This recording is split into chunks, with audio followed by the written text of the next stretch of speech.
My dad is an idiot. My mom is mentally unstable. My mom was found by my grandma at the market. After confirming she was a homeless woman, she brought her back to the village, married her to my dad, and she gave birth to me. Luckily, I'm not an idiot, and I don't have any hereditary mental illness. Not only am I smart, but I'm also damn good looking. Grandma loves me very much. She says I look a lot like my grandpa, who passed away decades ago. It's a pity my family is too poor and grandma is old. She still has to take care of an idiot and a mentally unstable patient, so she can't give me too much love. So, she can only love me in spirit. Of course, I'm also very sensible. Not only do I excel in my studies, but I can also do any farm work. Children in the village start cutting rice at 10, but I started at 7. Pulling peanuts, digging sweet potatoes, chopping pig feed, I'm good at everything. The key is that this hasn't affected my studies. Because of my good grades and my ability to work, everyone praises me. At school, I'm always on the lips of the teachers and the principal. In addition, my grandma is very cheerful. Under her influence and the good social environment, I don't have any strange personality traits like inferiority or isolation. I went to a private high school.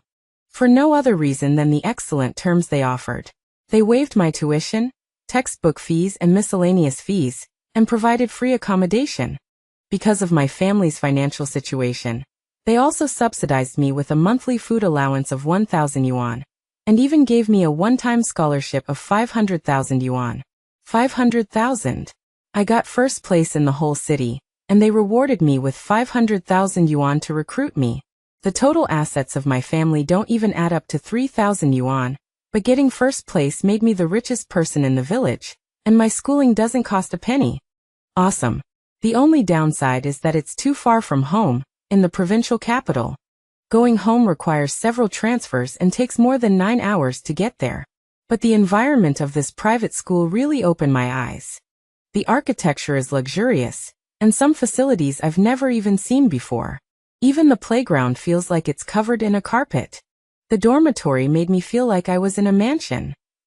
Not only is it spacious, but it also has all kinds of equipment, including a separate bathroom, washroom and balcony. Air conditioning, ceiling fans, washing machines, direct drinking water, water heaters and other appliances are a given.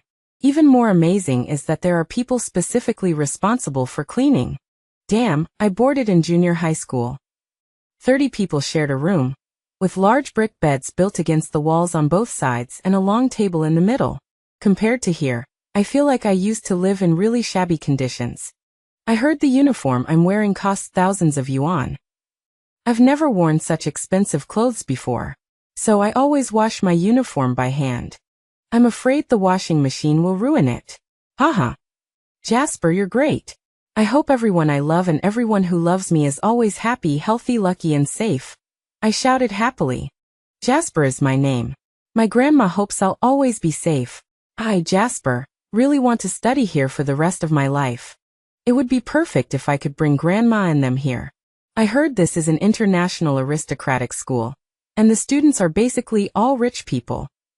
One semester's tuition costs nearly 200,000 yuan. My goodness. I don't know if they'll charge me tuition if I repeat a year. If they don't, I really want to study forever. The school dormitory has 3 standards, 6-person, 4-person, and 2-person rooms. I was assigned a 2-person room. My roommate is named Arthur. I heard his family's assets are in the hundreds of billions, super rich. The school arranged for me to be his roommate on purpose. After all, his grades are only average, so the school probably hopes I can tutor him in my spare time. Of course, Arthur is very generous, and I'm very willing to help him. He covers the dormitory's utility bills, even my food expenses. He often gives me clothes and shoes that he doesn't want anymore. I'm really glad we're about the same size and shoe size, or I'd be devastated. Those are all big brands that cost thousands or tens of thousands. Arthur is my benefactor and my good brother. I always volunteer to do all the errands. I take care of his clothes, shoes, socks, and homework for him. I research whatever he likes. When he plays games, I practice whenever I have time, specializing in supporting him. When he fiddles with musical instruments, I learn along with him so I can discuss them with him. When he plays basketball, I play along too, specifically grabbing rebounds for him and helping him score three-pointers. When he boxes, I spar with him. I know what he knows and think what he thinks. In short, I cater to his preferences to make him comfortable. When he's comfortable, he'll reward me with a lot of money. This is what Grandma taught me. When interacting with superiors, don't be inferior or timid. Because when interacting with them, there's no need to just flatter or suck up to them. You have to strengthen your learning based on their preferences, and try your best to cater to their likes to show yourself. According to their temperament and personality, bravely take responsibility and do things, becoming their little juga. Let them see your value and win their deep recognition with sincerity and strength. So in Arthur's hobbies, I study harder than him so that I can exist by his side as both a teacher and a friend, becoming an indispensable companion. After all, for a young master with hundreds of billions in assets like him, there are plenty of people who want to carry his shoes and run errands for him. Besides, even the principal is sucking up to him, right? Without some ability, how could I catch his eye? But in school, besides the senior teachers who think highly of me, the other students secretly ridicule me as Arthur's sycophantic lackey. They even gave me a nickname, Translator Jasper. It means I'm like the traitor translator in anti-Japanese war movies. This group of bookworms who only know how to study have no idea what's going on. What kind of person is Arthur? They must have burned a lot of incense in their past lives to be able to be classmates with him. They don't know how to take advantage of the opportunity, and are still pretending to be high-minded. So, throughout high school, my reputation at school wasn't good. In addition, in order to establish a good reputation, the school publicized my family's financial situation, my idiot dad, my crazy mom, my elderly grandma, and my studious self, and even invited the media to publicize it extensively. I don't care. Therefore, even though I'm handsome and have good grades throughout high school, I haven't heard of any girls having a crush on me. They don't even want to say a few words to me, let alone the male students who hate evil like their enemies during adolescence. But so what? Jasper, you're so lucky. I hope my big brother Arthur has good days and beautiful times always, and is always happy and safe. I'm not grateful to the school in my heart, even though they're very good to me too. That's how we got along very happily for a year. Unfortunately, his grades dropped, and I also fell to outside the top 100. There are all kinds of rumors about me outside, but I think they just didn't meet a good brother, and they're just sour grapes. By the second year of high school, the school was also anxious and wanted to separate us. I didn't agree, and Arthur didn't agree either. See, my position in Arthur's heart is already very high. In the end, I made a military pledge, guaranteeing that my exam results would be in the top 5 of the entire grade, and the school finally gave up. There's a new freshman this semester named Clara, and she's very beautiful. She often comes to find Arthur, and every time she comes, she causes a stir among the boys in the class.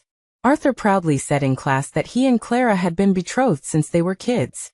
And Clara also agreed, which made the boys in the class and even the entire school extremely envious. Everyone also knows Arthur's family background, so no boy dares to approach Clara. Moreover, Clara herself is also from a family with assets in the hundreds of billions. Damn, hundreds of billions plus hundreds of billions. How will they ever spend all that money after they get married? From then on, we went from being a duo to a trio. Of course, even though I signed a military pledge with the school, serving the sugar daddy was still my top priority. Serving him was better than doing odd jobs outside of school, and the returns were worth more than 10 times the labor. It's just that the sugar daddy's wife also came to this school. So I went from serving one person to serving two.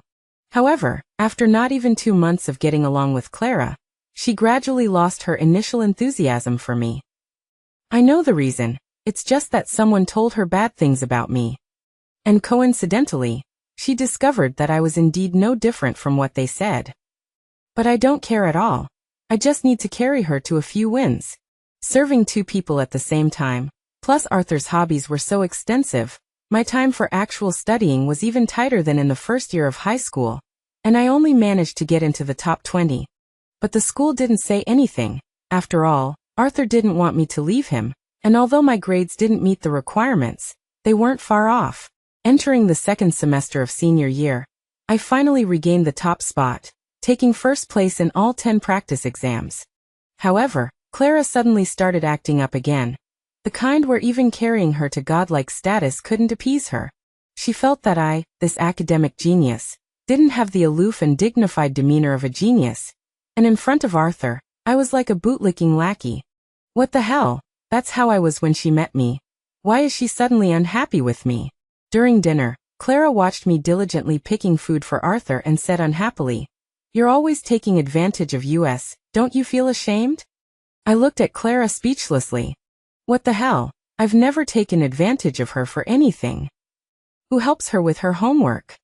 Who carries her to the highest rank in King of Glory? She doesn't even give me a penny for my labor.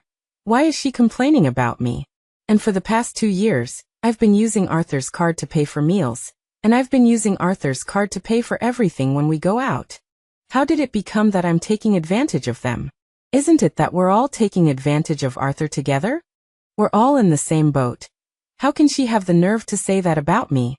I ignored her. Seeing that I ignored her, she continued, "Your clothes, shoes, phone, and tablet are all garbage that my brother doesn't want anymore. Don't you have any self-respect?" Her tone was very disgusted, as if I were a rat that couldn't see the light of day. Damn this little brat. When I was carrying her in games, she would call me Jasper Appa, save me quickly. Now that she doesn't need me, she starts scolding me for being shameless and lacking self-respect? While serving Arthur for the past 2 years, I've also served her a lot. Not only did I run errands and do homework for her, but I also delivered breakfast to the girls' dormitory for her every day. If it weren't for her, I would have taken back the top spot long ago. And now, as graduation approaches, she's pulling this crap on me? Does she think she can stir up trouble between me and Arthur? You're too naive. I stared at Arthur with aggrieved eyes and said in a soft, flattering tone, "Arthur, look at what Clara is saying. People just like Arthur's scent. That's why they use Arthur's things. But Clara is Arthur's sister. I definitely won't blame her, after all.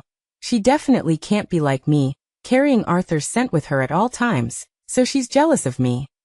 Clara stared at me in astonishment. She also calls Arthur brother. Even though they're betrothed, she should just call him Arthur G, like me. She insists on calling him brother, making it seem like they're siblings. Arthur's mouth twitched as he looked at me, and he reached out and turned my head away. Ugh, don't disgust me, damn it. I turned my head and said in a squeaky voice, "Arthur, after 3 years of being together day and night, have you started to dislike me too?" As I spoke, I reached out to tug at Arthur's clothes. Arthur jumped up and stood up. "Aish, don't come over here. If you come over, I'll kick you. You pervert." After saying that, he pretended to kick me. I immediately said aggrievedly, "Arthur, do you want your sister but not me anymore? I'm the one who cares about Arthur the most." "Damn, Clara, let's go. This guy is going crazy." After saying that, he quickly called Clara to leave with him, and he didn't forget to gently kick me as he left. Clara snapped out of it, glared at me, and immediately followed him. After they left, I smiled. Clara still wants to fight with me? After being together for 3 years, I know Arthur the best. I know how to give him the best emotional value. If I were a girl, what would that childhood sweetheart Clara amount to? Then I looked at the dishes on the table. Hee hee, all these delicious dishes are mine now. Ah, I really want to bring Grandma and them here to eat together. Thanks to Arthur these past 3 years, my nutrition has kept up, and I've grown a lot taller than when I first entered school, even taller than Arthur by 10 centimeters. Luckily, I can still wear his clothes. And because of Arthur, I brought Grandma, my silly dad, and my crazy mom to the city in the 2nd year of high school. I took them to the best medical institutions, and had them undergo a comprehensive checkup. Then I sent them to the best senior cadre rehabilitation center to treat all the big and small ailments they had, and to take good care of their bodies. I told Arthur about my family, and I also said that I was very worried about their health, especially my grandma. So, all of this was Arthur's suggestion, and he also helped me find the connections. The cost was very high, with the 3 of them receiving treatment and recuperation, including food, lodging, and nursing, totaling 1.5 million yuan. I negotiated for 2 years, ending exactly on the day of my college entrance exam. Arthur also paid the money for me. I wrote an IOU for him, but he tore it up. Grandma also knows about this. When I first brought her to the rehabilitation center, she was only briefly stunned when she heard that the medical expenses were 1.5 million yuan. After asking me about the origin of the money, she calmly accepted my arrangement. She used the old-fashioned fountain pen that Grandpa gave her as a love token back then, and solemnly wrote a new IOU for me to sign, and she personally gave it to Arthur. Only then did Arthur accept it. My grandma doesn't think that I won't be able to repay this debt in the future. She warned me. A man must have a place to repay kindness, and he must never accept ordinary kindness. I can work and run errands for him and collect remuneration, but taking this kind of unprovoked charity is greed. Greedy people are destined not to last long, and will be criticized. Of course, I didn't just act like a deadbeat simp for the past 3 years. I followed Arthur to his family's group company to study, and attended some president-level business associations and receptions. I learned how to trade stocks, do business, make investments, and understand market trends with him. I learned a lot of things from him that aren't in books. Arthur is my benefactor, so his future wife will definitely be someone I need to value. Therefore, I can't let Clara's words bother me. It's just that this woman has become more and more shameless since she fired the first shot at me here, and her words have become extremely sharp and mean. She argues with me whenever she sees me, and even gets physical. I'm speechless to death. This Mrs. Arthur is a bit difficult to deal with. It seems that if I want to work at Arthur's group in the future, my life will be a bit difficult. As the college entrance exam approached, we didn't hang out much, but we made sure to go out of school for a walk on weekend afternoons. One day, Arthur and I were playing games in a coffee shop when Clara came to find Arthur. "Beauty, come and play together." I looked at her while sitting in the chair and teased. "Sick?" She rolled her eyes and said, "Oh, you're sick. If you're sick, then never mind. I wish you a speedy recovery, and when you're better, we'll play together." Arthur burst out laughing when he heard this. I took a deep look at my big brother. I understand. My big brother has found a new direction for emotional value. It seems that he will be sacrificing his wife from now on. Clara got angry and kicked me, telling me to get up and give her my seat. I glared at her, sat down firmly, and started playing games. "You gold digger, I'll give you 1,000, give me your seat." After saying that, she opened her phone and transferred 1,000 to me. Damn. I took a deep breath. I need to maximize my profits. I have to give her a passionate auction. 1,000? You have the nerve to act like a tyrant? You 5,000. Pour me a glass of water. I'll give you 10,000. You disappear immediately. As she said that, she transferred 10,000 to me again. I quickly clicked to accept it, and incited her. "Is that all you've got?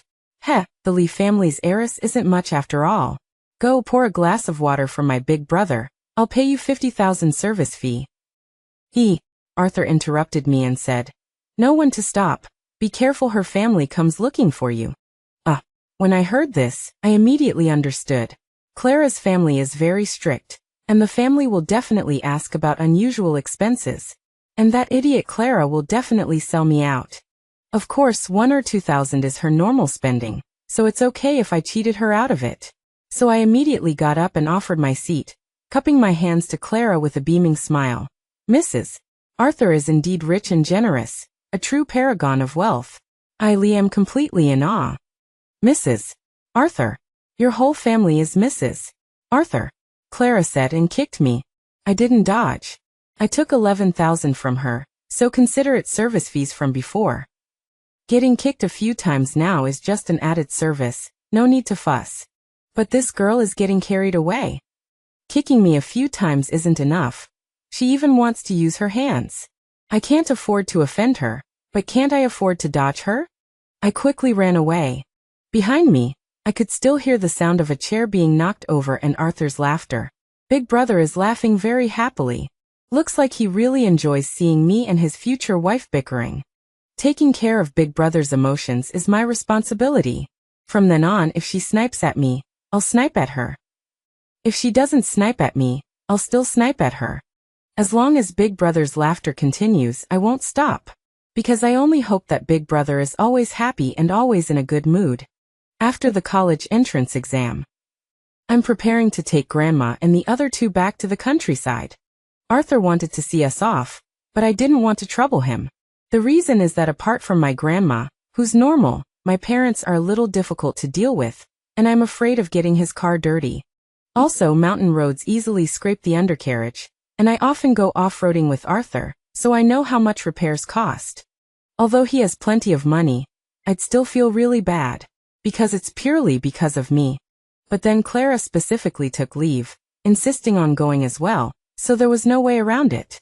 I just didn't expect that the Lee family would agree to let this heiress go to the mountains with me. Aren't they afraid of danger?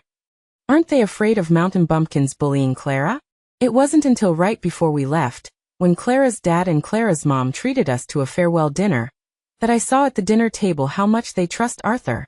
After all, they're childhood sweethearts who are betrothed. They'll be a couple in the future, going out to play together. There's no question of danger. We drove 2 cars. I strapped my mom into the passenger seat. My grandma sat in the back with my dad. I drove. I learned to drive back in high school, when I was hanging out with brother Arthur. How could I not know how to drive? Not only can I drive, but I'm also good at racing and off-roading. Of course, I have a driver's license. I started school late, and I'm actually 2 years older than Arthur, 20 this year. I'm 3 years older than Clara, who's 17 this year. Arthur drove the other car. He also has a driver's license. Clara, of course, was riding with him. I led the way in front, speeding towards our hometown. We had walkie-talkies in the cars, and while driving, I didn't forget to create a lively atmosphere, so Big Brother wouldn't get bored driving. Grandma is also very familiar with Arthur, and she would occasionally chime in and interact with Arthur. Grandma is old, but she's not rigid at all, and she's as eager to learn as I am. Whether she's in our hometown or at the rehabilitation center, she still maintains her daily reading habit. My grandma is educated. She has a middle school education, and was a teacher in the village for a long time. I respect Grandma very much and never lie to her. She knows Arthur's background, and she knows how Arthur has helped me over the years. Of course, she also knows that I'm working as his lackey. She told me, everyone will experience different stages, and each stage has its own unique meaning and value. This stage of me interacting with Arthur is the best practice I can have for facing society in the future. During this stage, recognizing my own inner value, potential, and goals is the real meaning and value of me knowing Arthur. Although in her heart she hopes that I can live a carefree and happy life. But she's just a mortal old woman. No matter how many wishes she makes, the gods won't care. I still have to endure the hardships of life. But a true wise person never evades hardship. Instead, they bravely face challenges and live with composure and ease amidst life's trials. Besides, following Arthur is 100 times better than working part-time and cutting into my study time.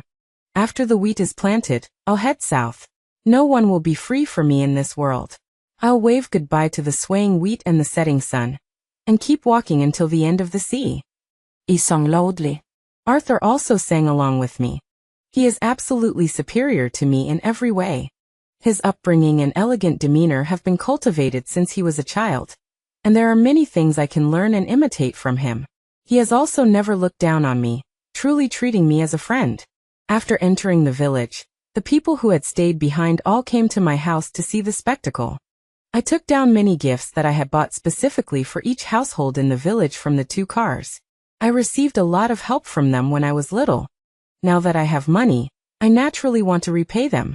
My house is a mud brick house, built by my grandfather. Although no one has lived in it for 2 years, there's basically no need to do any cleaning. Plus, with the help of the villagers, the house was quickly tidied up.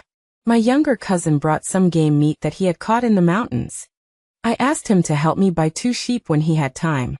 Most of the villagers are relatives on my grandma's side. Even if they're not relatives, you can find some connection. 2 of my cousin's wives helped out in the kitchen. Clara actually came in as well, squatting by the well to help wash vegetables. I looked at Clara in surprise. She scooped up a handful of water and splashed it on me. I didn't provoke her. It's best not to argue with her right now. First, I have to get things done. Second, Brother Arthur isn't here. There's no audience, so there's no point in arguing. Soon, with the help of my 2 cousins' wives and Clara, I cooked a table full of food. Some of the men in the village also came to drink with us. During the meal, everyone told Arthur and Clara many stories about my childhood, mostly sad things, but I didn't feel sad at all. Grandma said that there are many sad things every day, so we have to actively find reasons to make ourselves happy. Besides, I'm very happy right now. The dinner lasted a long time, until almost 11 o'clock at night. Arthur and Clara were both drunk. Everyone helped carry them to bed. My house has 3 rooms. Grandma and my mom slept in one room. I took a straw mat and put it under the apricot tree at the door, and slept outside with my dad. Arthur and Clara each slept in a room. Clara hates me. Although she was drunk, she still insisted on sleeping in my room. Probably because my room is full of books, so it looks a little better. Anyway, there's straw under every bed, and the conditions are about the same. I've already wronged Brother Arthur so much. There's no room to wrong him any further. The next morning, after I made breakfast for them, I prepared to go up the mountain to pay respects to my grandfather. I haven't been back for 2 years. The villagers also helped me sweep my grandfather's grave during the Qingming festival, but I felt that since I was back, I should go see my grandfather. I packed up the things for the offering, along with a few snakeskin bags and a carrying pole, and was about to leave when I happened to run into Clara and Arthur, who had woken up. "Jasper, where are you going?" Arthur asked. "I haven't been back for 2 years. I'm going to pay respects to my grandfather," I replied. "Then let's go together," Clara blurted out. "The mountain road is difficult to walk," I said helplessly. "Arthur, have him take us," Clara said to Arthur when she saw that I didn't want to take them. "Let's go, otherwise she won't give up," Arthur said. So the 3 of us went together. My grandfather was buried on a high mountain above the dike that broke in the past, where you can see the winding river flowing into the distance. The scenery is beautiful, but this mountain is really difficult to climb, but only for Clara. It's okay for Arthur and me. Arthur and I dragged Clara up the mountain, one on each side. Grandpa's grave was neatly surrounded by apricot trees, each 7 or 8 meters tall. A gentle breeze rustled through the leaves, as if welcoming our arrival. These apricot trees were planted by my grandma herself. The apricots in the south are already ripe in June. After paying our respects to Grandpa, we started picking them. Arthur knew about my grandpa. Although it was his first time here, he knew at first glance that these apricot trees were planted by my grandma. My grandma loved eating apricots. He had also heard my grandma talk about her, and my grandpa knew that my grandma loved my grandpa very much, and also knew that the apricot tree in front of my house was planted by my grandpa.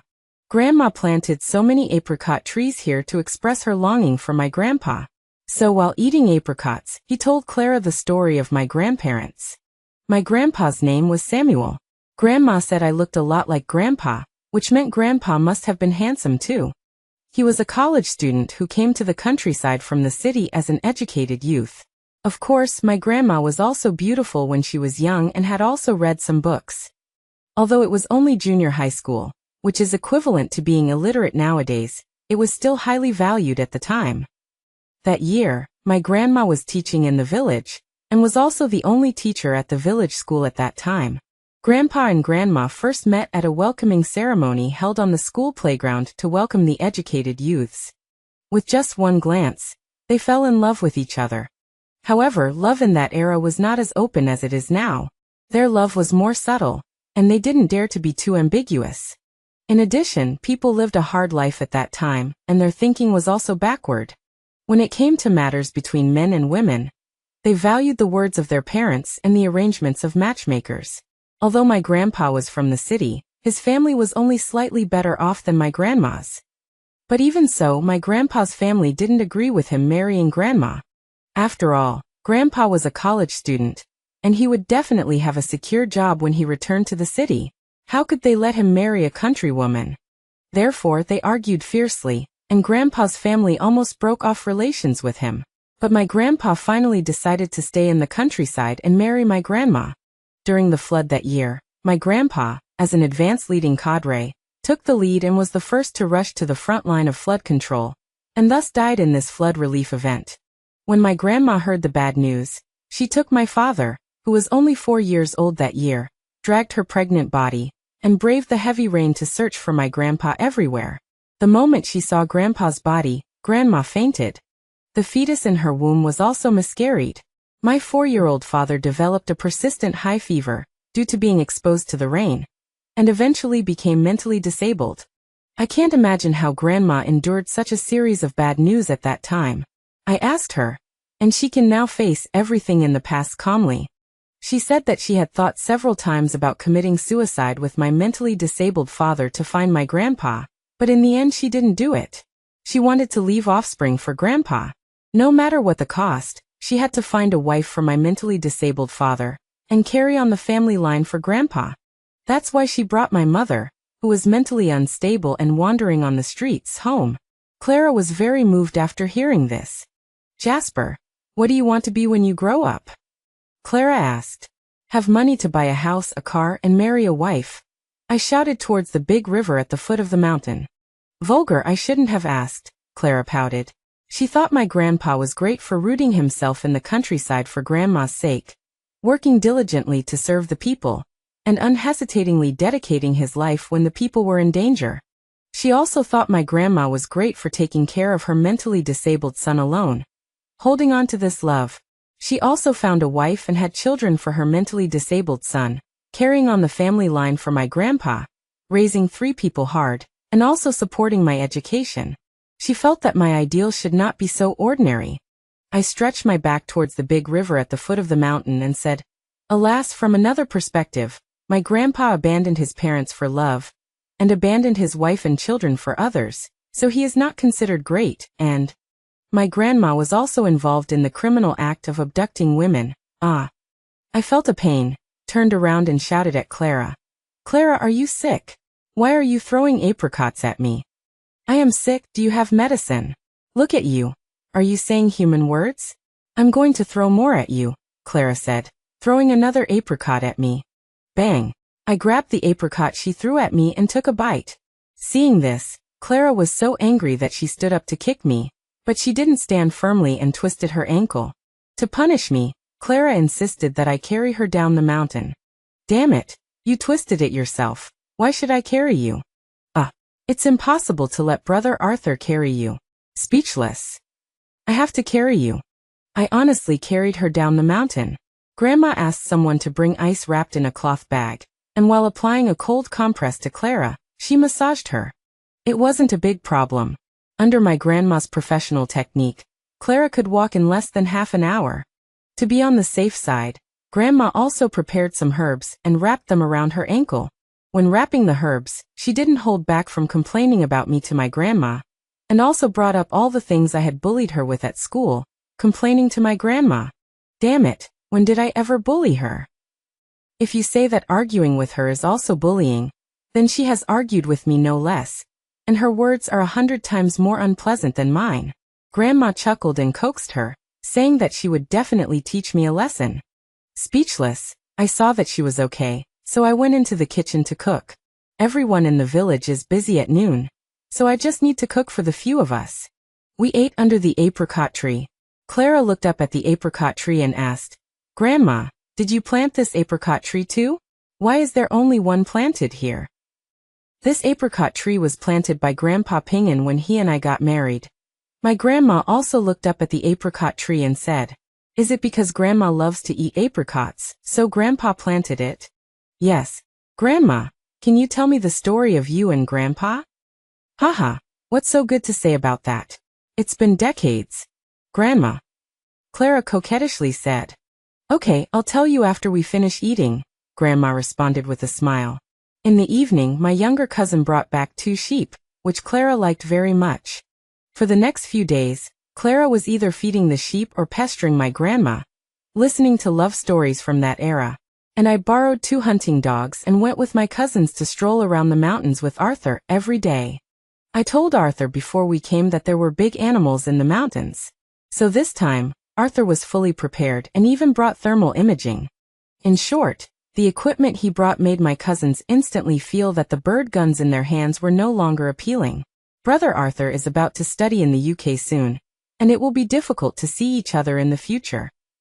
As the host and a mountain person, I have to let Brother Arthur enjoy the fun of this mountain life, right? We came back early and left late for several days in a row, capturing a lot of prey. Not to mention small animals such as rabbits and pheasants. We killed no less than 10 wild boars, and even a wild ox.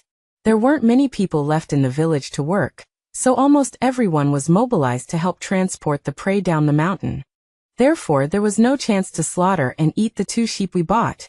Arthur almost lost himself in the villagers' best efforts to praise him. That's the effect I wanted. I think this trip will be unforgettable for my brother. That way, when he comes back from studying in the UK, he will definitely not forget me. Of course, I won't always take my brother hunting. With his equipment, if he continues to hunt like this, I'm afraid that animals within a 50-kilometer radius of the mountains will be wiped out by him. So I will also insert many other projects, catching field mice, catching mud frogs, fishing, swimming, etc. I will arrange all the projects that can be played in the mountains for him. Sometimes Clara will go with us, but what's depressing is that she is both unskilled and loves to play. She thinks swimming is too cold, she can't run when hunting, and she thinks digging wild vegetables is tiring. She's excited when she goes but basically relies on me to carry her back. Arthur and Clara stayed at my house until August. Clara's family made many phone calls, but she refused to go back. She didn't even take the final exam, and I really admired her. She told her family that with me, a top student, by her side, her studies would only get better and not worse. Her mother believed it and even made a special call to me, asking me to tutor her well. Damn it, isn't this making trouble for me? If I spend all my time tutoring you, what about my brother's happiness? Of course, I'm complaining in my heart, but I still have to tutor her.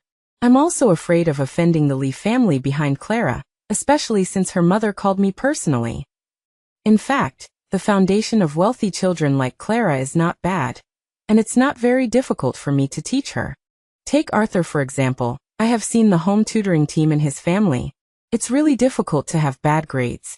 And they have been able to speak at least 3 languages since they were young. I'm only strong in the required subjects for standardized tests. So, I only needed to spend 2 hours a day tutoring Clara. And that was enough. In early August, Arthur and Clara left. Because Arthur was going all the way to England. The off-road vehicle I drove there, Arthur gave it to me. He told me it was just a toy, and I should just keep it. Anyway, he wouldn't be able to use it in England, and it would just gather dust in the garage, so I shouldn't be shy. Oh my God. A Wrangler cost over 50,000 new, and the modifications alone cost over 40,000, totaling over $1 million. But in Arthur's eyes, it's just a toy, and he just gave it away. He even thoughtfully contacted someone to transfer the car ownership to me. Clara's mother also transferred 200,000 to my account, saying it was for her daughter's living expenses while she was here these past few days. I really like hanging out with these rich people. When they were leaving, I told Clara to dig some more carrots to bring back. She thought I wanted her to dig more to feed the sheep. After all, she had been feeding these sheep for almost 2 months and had become attached to them. Before leaving, she should feed them well. So she happily skipped away, taking a basket to dig carrots. When she came back, Arthur was starting a fire, and I was already chopping lamb chops. She saw the 2 cute sheep heads already separated from their bodies. With a bang, the basket fell to the ground, and the carrots inside jumped out, scattering all over the place. She squatted on the ground and cried loudly. Only then did she understand that I had asked her to dig carrots not to feed the sheep, but to stew them. She cried so sadly that even Arthur couldn't comfort her. It made me feel extremely embarrassed. These sheep were originally bought to entertain them, but there had been too much mountain produce lately, so we hadn't had time to eat them. Now that they were both leaving, if we didn't kill them, it would defeat the purpose of buying them. Holding back my laughter, I squatted down next to her and comforted her. They have already gone to heaven. Please accept our condolences and don't be too sad. Wah-ah? Clara was still crying loudly.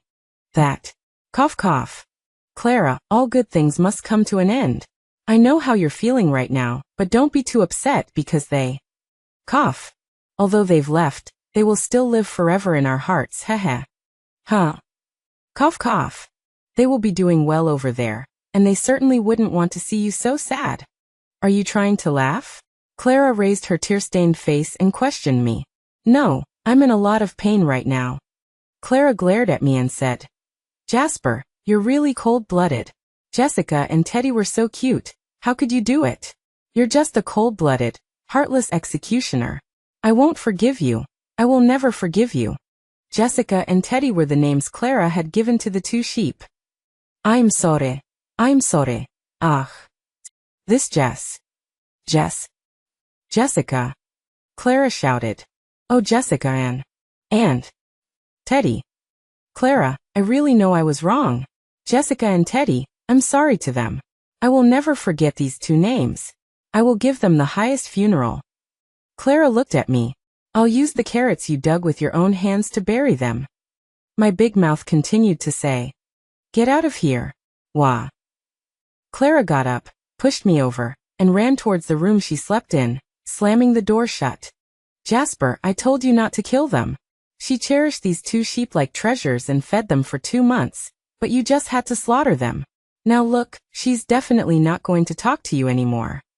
Arthur pointed at me sitting on the ground. These sheep were originally bought to be eaten.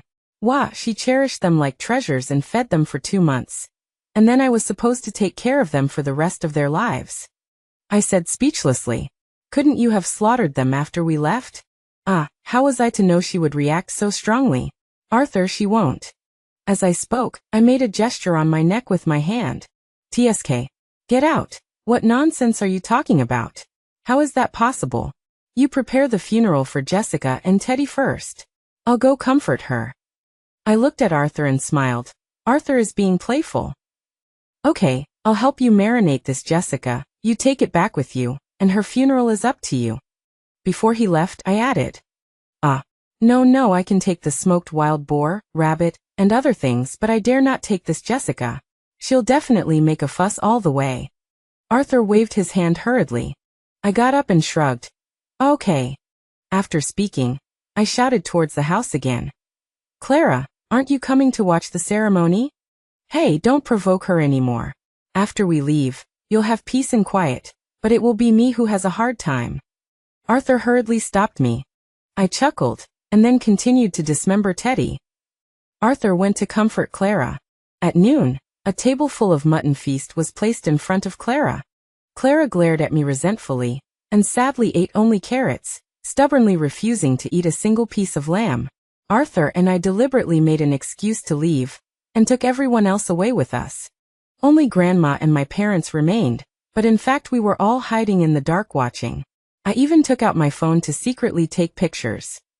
Grandma saw that we had all left, picked up a piece of spicy roasted lamb chop for her.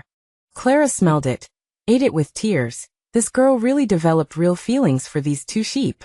Grandma scooped a small bowl of fish and lamb soup for her, and Clara drank it happily. Then, under the secret gaze of all of us, Clara started a frenzy. This young lady's feelings come and go quickly. When she was almost done eating, we returned to our seats. Jasper, you cold-blooded devil, what are you filming? Clara pointed at me with a mouthful of grease and asked. I knew she couldn't help it, so I started recording videos of her after she went out. In case she comes after me later, I'll have evidence to refute her. Keep a memento, that. How come there are so few lamb chops and lamb dumplings? I looked at the dishes on the table and asked suspiciously. Clara immediately lowered her head nervously, and didn't dare to say a word. Grandma smiled and hurriedly stepped forward to smooth things over, saying that she and my parents had eaten them. Seeing that Clara's ears were red, I didn't tease her anymore. After eating, I prepared some mutton for them to eat on the road.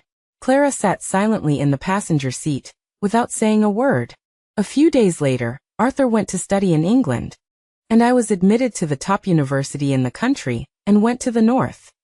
When leaving home, Grandma told me to contact Clara less and keep my distance. I didn't understand why. Of course, I didn't think about contacting her either.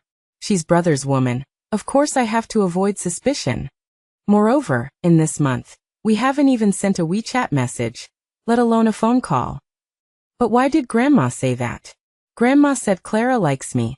Damn, she hates me so much. How could she like me? Grandma told me earnestly that she can still tell whether someone likes you or not. Now she's just angry, but when she comes to her senses, she will definitely come looking for you, Jasper. It's hard for a man to pursue a woman, but it's easy for a woman to pursue a man, especially since she's beautiful and rich. I'm not against you being together, but you need to know that the class difference between our families is too big. Family gap, relative gap, quality gap, these things are insurmountable obstacles between you. It's not enough to just have love and mutual understanding. Grandma said to me very patiently. Yeah, I know, Grandma, don't worry, she just likes to play with me, we can't be together. In high school, Brother Arthur told me that their two families have a deep connection. They are childhood sweethearts, and everyone at school knows that. Oh, that's good. Jasper, you are good-looking, you study well, and you are very capable. There will be many excellent girls who like you outside, but you have to remember not to reach too high. Your economic status should be about the same as yours, don't be greedy, and don't fantasize about your other half changing your life. I know. If the other party's family is too rich and powerful, then I will always be in a low position. Even if we try to avoid this matter, the gap is still the gap. Even if we avoid it, there will still be external reasons to interfere. Over time, such a relationship will feel very uncomfortable and very sensitive, reacting excessively to small things, becoming stubborn, unwilling to accept other people's kindness, distorting facts, feeling that everything is a handout. Such things happen repeatedly, accumulating resentment in your heart, which will explode sooner or later, resulting in divorce at best, depression at worst, and even the destruction of the family. Grandma, I understand, I keep your words in mind. Don't be impatient, you don't have parents to guide you, Grandma is old and hasn't seen much of the world. So what I say may not be completely correct, but Grandma tells you these things just to give you some reference when facing these things, to help you make your decisions. I stepped forward and hugged Grandma, kissed her forehead and said, Grandma, I know, don't worry, and I don't plan to find a girlfriend right now. Grandma pushed me away, poked my forehead and said a little angrily, You're 20 years old. Grandma really wants to hold a great-grandson tightly. Find one in college and get married after graduation. Don't wait until Grandma goes to be with your grandpa. I won't know how to explain it to him. Grandma, what nonsense are you talking about? Your body is so healthy you can live another 100 years, no problem. Then I'll become an old witch. I hurriedly knelt on one knee, clasped my hands and said, Your grandson pays respects to Grandma. This is a scene from Journey to the West, where they visit the old witch. Grandma laughed and scolded me when she saw this. The day before I left, Clara sent me a message, asking about some things about enrollment, and asking if I needed help. I looked at her message with a headache. Could it be that she really likes me as Grandma said? But I felt it was impossible. What could she see in me? A fool for a father, a crazy mother, a penniless me, and an old grandmother? If she married me, wouldn't she become a laughingstock in her circle? Plus, she and Arthur were betrothed as children. My big brother takes such good care of me. How could I steal his woman? Impossible. I couldn't do such a thing. So, I didn't reply to Clara's messages. Before leaving, I gave some money to my eldest cousin and his wife, asking them to take care of my grandmother and my parents. I told my grandmother that I would pick them up once I settled down in the capital. My grandmother just smiled and nodded. After enrolling, I was very busy. Arthur's father valued me a lot, letting me help him run an office in the capital as a liaison. Actually, I knew he knew about my family situation. So giving me this part-time job would not only give me experience, but also allow me to earn some money. And I was also researching the field of drones. Why drones, you ask? It was entirely because Arthur proposed an idea while hunting. If we could have a small helicopter that could be remotely controlled and target prey, we wouldn't have to run around in the mountains like this. So, I wanted to create one. There are remote-controlled planes on the market now. But they are very basic and no different from children's toys. Clara's messages became more and more frequent, but I didn't reply to a single one. Looking at her intense messages, I felt like she was about to call me. I immediately turned off my phone and simply canceled the number, registering a number from the capital. I was even cautious enough not to tell Arthur, since he was abroad and we communicated via email anyway. However, The manager who contacted me from Arthur's group headquarters did notify him. Whether Arthur's father had my number was irrelevant. He's the chairman, he wouldn't need to handle such minor liaison work. Moreover, the company's administration is handled by the CEO, who doesn't need him to personally oversee it. Just pay a visit and maintain the relationship when I go back. As for high school classmates. Besides Arthur, did I even have any high school classmates? In the second half of my freshman year, I applied to the school for a drone research project. Arthur was also very busy these 2 years and we didn't communicate much.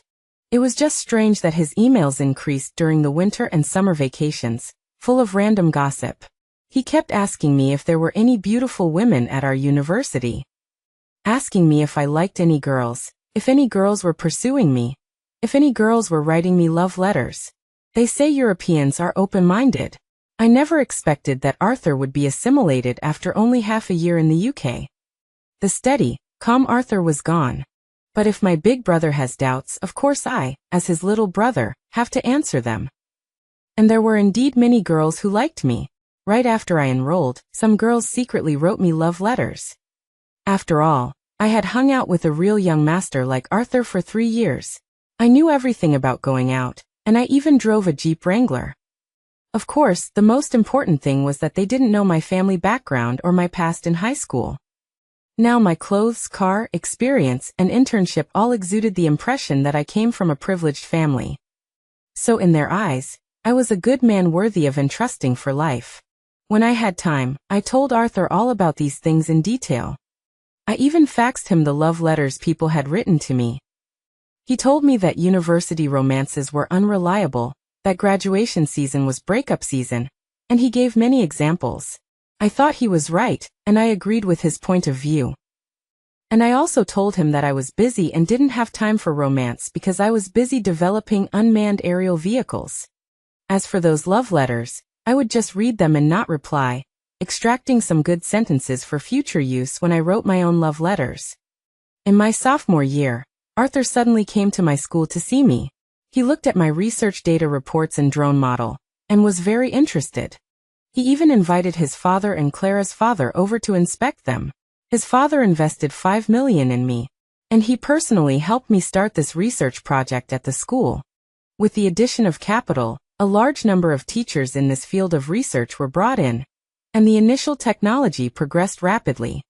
The drone could now hover in the air automatically without being operated, and was equipped with photo-taking capabilities. It's just that a unit cost as much as $50,000, and few people bought it. We couldn't even sell 20 units a month. At the opening of my junior year, I saw Clara at the welcome party. I was puzzled.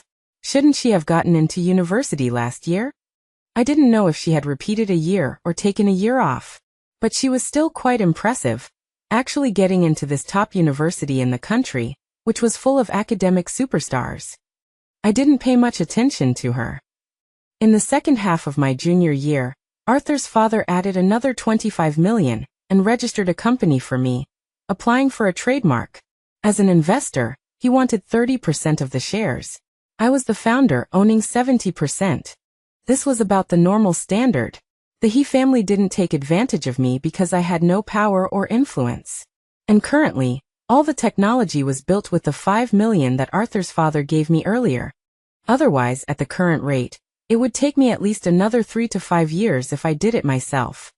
The most important thing was that, with the addition of the He family's big capital, I wouldn't need to raise any more funds or add new partners in the future. I can actually control these 70% without worrying about being diluted, and I won't be kicked out of the company if it goes public. There was also a small episode here. When I saw the list of actual investors, I found that the investors were not Arthur's father but Arthur and Clara. It stated that Arthur invested $20 million, accounting for 20% of the shares, and Clara invested $10 million, accounting for 10%. But thinking about the relationship between the Arthur and Clara families, I felt relieved. And Clara wasn't an outsider either. So on the surface there are 2 investors, but in my mind, it's just one person, my big brother Arthur. Arthur's father only had one request for me: to upgrade the product and lower the cost. As for sales and promotion, he and the Lee family would take care of it. Wow, suddenly I felt like I gave away too little of that 30%, haha. I also didn't expect that Clara would actually become my investor. But in my eyes, she and Arthur are family. They are destined to be married. So on the surface, there are two investors, but in my mind, it's just one person, my big brother Arthur. At the end of my junior year, during summer vacation, Arthur invited me to England. He found several top experts in the field of drones, and wanted me to bring my team over to learn about intelligent flight control chips. Because if you want to reduce costs, you can only do it on intelligent flight control chips. But this technology cannot be solved just by spending money. So I immediately took my team over, planning to have a month-long exchange and study session. I didn't expect that when I arrived in England, in addition to Arthur, it was actually Clara who came to pick me up. Clara came up to me and tried to take the suitcase I was pushing. I imperceptibly switched to pushing the suitcase with my other hand, skillfully avoiding her. Then I reached out and hugged Arthur enthusiastically with my other hand. Then I smiled awkwardly at Clara. Then I started chatting with Arthur. I always deliberately kept a distance from Clara while we were walking together, always keeping Arthur in the middle of us. Clara suddenly had a look like she wanted to eat me, which made me speechless. What is our relationship? Suddenly being so intimate, and being at the same school, how would my big brother think of me? I suddenly wanted to retort to her. Do you think you're okay again just because Arthur is by your side? This would also be a roundabout explanation of our relationship, but in the end, I held back. Since she entered the school this year, we actually haven't interacted much. If we accidentally bumped into each other, I would just nod and smile at her. Sometimes she would respond, sometimes she wouldn't. And I was very busy at school. I didn't even have time to go back to my hometown during the winter and summer vacations. I would just rush back during the Chinese New Year, visit my grandmother and parents, pay respects at my grandfather's grave, visit Arthur's parents, and then rush back to school. Moreover, Arthur wasn't around, and my grandmother had reminded me that Clara liked me, so I dared not get close to her even more. Arthur took our team to live in an elegant villa. This villa was bought by his father for him before he came to England. It had a large yard, a very large living room, and no fewer than 10 rooms. The location was also very close to the city center, right next to the Thames. I guess this house must be worth a fortune. Only someone with Arthur's family background could afford it.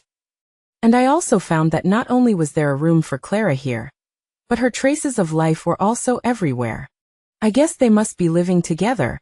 Honestly, I'm a little envious of them.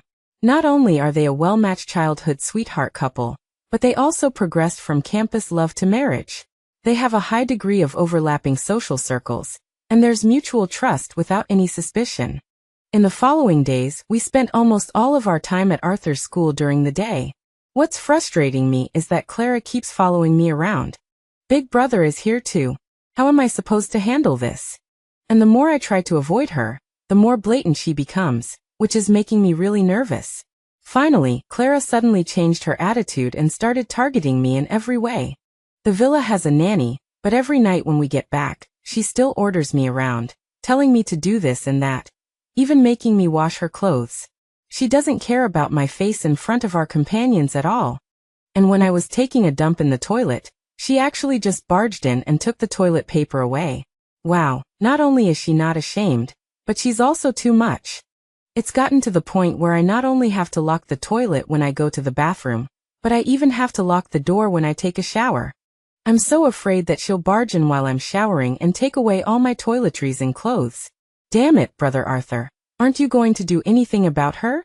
I was taking a crap, and she barged in and snatched my toilet paper away. I was literally taking a crap. I couldn't take it anymore, so I secretly pulled Arthur aside into an empty reception room and said, "Oh, why do you keep avoiding her? When you started your freshman year, she sent you so many messages, but you never replied," Arthur said, looking helpless and embarrassed. I looked at Arthur in surprise. What do you mean by that, big brother? If I don't avoid your wife, do you want me to hug her? Of course, I couldn't say that, so I explained. Didn't I change my phone number? And she's a girl, so I don't know what I'd contact her for. You could tell her. Whether you contact her is one thing, whether she contacts you is another, Arthur complained. Hearing this, I felt that Arthur was still too naive when it came to relationships. Fortunately, my principle as a brother is to never seduce a sister-in-law. I did say hello to her at school, didn't I? After saying that, I felt that we couldn't continue this topic, so I quickly changed the subject and continued. Brother Arthur, you have to talk to her for me. If this continues, I'm really going to be finished by her. Jasper, can't you really see it? Arthur asked speechlessly. What am I supposed to see? I can only see that I offed her beloved Jessica and Teddy, and now after 3 years, she's dragging you here to take revenge on me? You really are, damn. Sigh, she won't let me say anything, so do whatever you want. I can't control her. I knew it was like this. Since you can't control Clara, then I'd better go live in your school dorm. If this continues, I'm really afraid that one day when I'm taking a shower, she'll barge in too. I need to let Brother Arthur know about this just in case, so that if it really happens, it won't be difficult for me to explain to Brother Arthur. After all, Clara is his future wife, and if his wife barges into his brother's bathroom, I wouldn't know how to explain it. I really can't control her, and you can't live in my dorm either. If she finds out, she'll definitely come and cause trouble for me. Arthur said with a troubled expression. Then how about this? You rent another apartment for me nearby. I'm not living here anymore. I really can't live here anymore. I continued to beg. Jasper, do you think I'm eager to have you here? Let me tell you, I've hated you from the very beginning. Hated you very much, Clara shouted from behind. Damn, this person is so unpredictable. Clara, I ask myself, haven't I offended you in these 3 years? Why are you doing this to me? I was taking a crap, and you, a girl, barged in and snatched my toilet paper. If this gets out, do you think you'll still have any reputation? What's wrong? You like to pretend you don't know me. Then just be like you are at school. Just pretend you didn't see me. Clara blinked her big eyes at me, completely ignoring the point of my words, acting as if it was only natural. Can that be the same thing? And do you know how pretty you are? If we get too close, I'm afraid people will misunderstand. Misunderstand? Do you think you're so outstanding? So outstanding that people would misunderstand that I'm with you? And no, it's just that your circle is too low. Wow, I'm a little angered by her. So outstanding that people would misunderstand that I'm with her? She can actually say something like that. I took a deep breath and let it out, saying, Indeed, I really don't deserve someone as outstanding as you. Brother Arthur, that Miss Ma from Alibaba looks pretty good, and she has a good family background. She's asked me out several times. I'll give it a try when I get back. Maybe it'll work out. Wouldn't my net worth skyrocket to hundreds of billions of dollars? I deliberately emphasized the words, hundreds of billions of dollars. Although the Lee family's net worth is in the hundreds of billions, it's not in US dollars. Clara visibly became angry, ran over and kicked me, and shouted loudly, Jasper, let me tell you, I've hated you from the very beginning, hated you very much. That kick really hurt. I quickly asked weakly. Then I'll leave. Fine, then pay me back the money, 30 million. I want to withdraw my investment, Clara said, reaching out her hand to me. Hearing this, I forgot the pain. My gaze was a little dazed as I looked at her. How did we get to withdrawing investment again? Pay me back the money. She pushed me onto the sofa, leaned over, grabbed my collar with one hand, and held her open palm almost right in my face, saying, I looked innocently at Arthur. That look had 2 meanings. One was that this action was a little ambiguous, but I was being passive. 2, of course, was to ask for help. Arthur glanced at me, calmly took out his phone. Why is it on silent? Then he put the phone to his ear. Hello, what? Oh, coming. Then he walked out while talking, and then disappeared. Damn it, this is the first time I've felt that Big Brother is so cowardly. His own wife is almost on top of another man, and he's actually pretending he doesn't see it? Since Big Brother is useless and I can't count on him, I can only save myself. Clara, 30 million has already become the registered capital. According to the company law, company shareholders are not allowed to withdraw their investment. The act of withdrawing investment without authorization will be regarded as withdrawing contributions, which is against the law. I don't care. Even if it's against the law, I want to withdraw my investment, she said, leaning over me, condescendingly. It's jail time if you break the law. I'll withdraw even if I have to go to jail. Who told you to always bully me? No way. Where have I ever bullied you? You did, you killed my Jack and Dodo. Ah. Aren't they Jessica and Teddy? Ah. Before I could finish speaking, Clara pinched me on the chest. I've already renamed them. They're called Jack and Dodo. Anyway, you off them, so I have to avenge them. You quickly pay me back the money, or you're dead, she said, looking at me fiercely. She even forgot the names of the two sheep, and she's still talking about revenge? She's obviously just picking a fight. And withdrawing the investment is impossible. Neither the He family nor the Lee family would do something like that. It's not legal. It's just that this young lady is going to make a fuss, so I have to find a way to calm her down. Even if I tell Uncle He will definitely tell me to find a way to coax her. It's all going to be dumped on me sooner or later. I should just solve it myself. So I asked helplessly, "Tell me, what do you want me to do so you won't make a fuss?" You said that. Clara immediately put away her fierce face and said with a joyful smile, "Yeah, that's right. Just name your conditions, I'll change everything," I said, pushing her away. She stood up straight and said, "I want you to be my follower at school." Miss Lee, don't mess with me. I'm very busy." I quickly refused. Hearing this, Clara immediately crossed her arms and pouted, saying, "I don't care." "Then withdraw your investment." I slumped on the sofa and gave up, saying, "She's so clingy. If I become her follower, will I still be able to do research?" Withdrawing the investment would only mean that product development would take longer, but becoming her follower is like cutting off my research. What's the difference? You. Clara got angry, pounced on me, straddling me, and was about to hit me.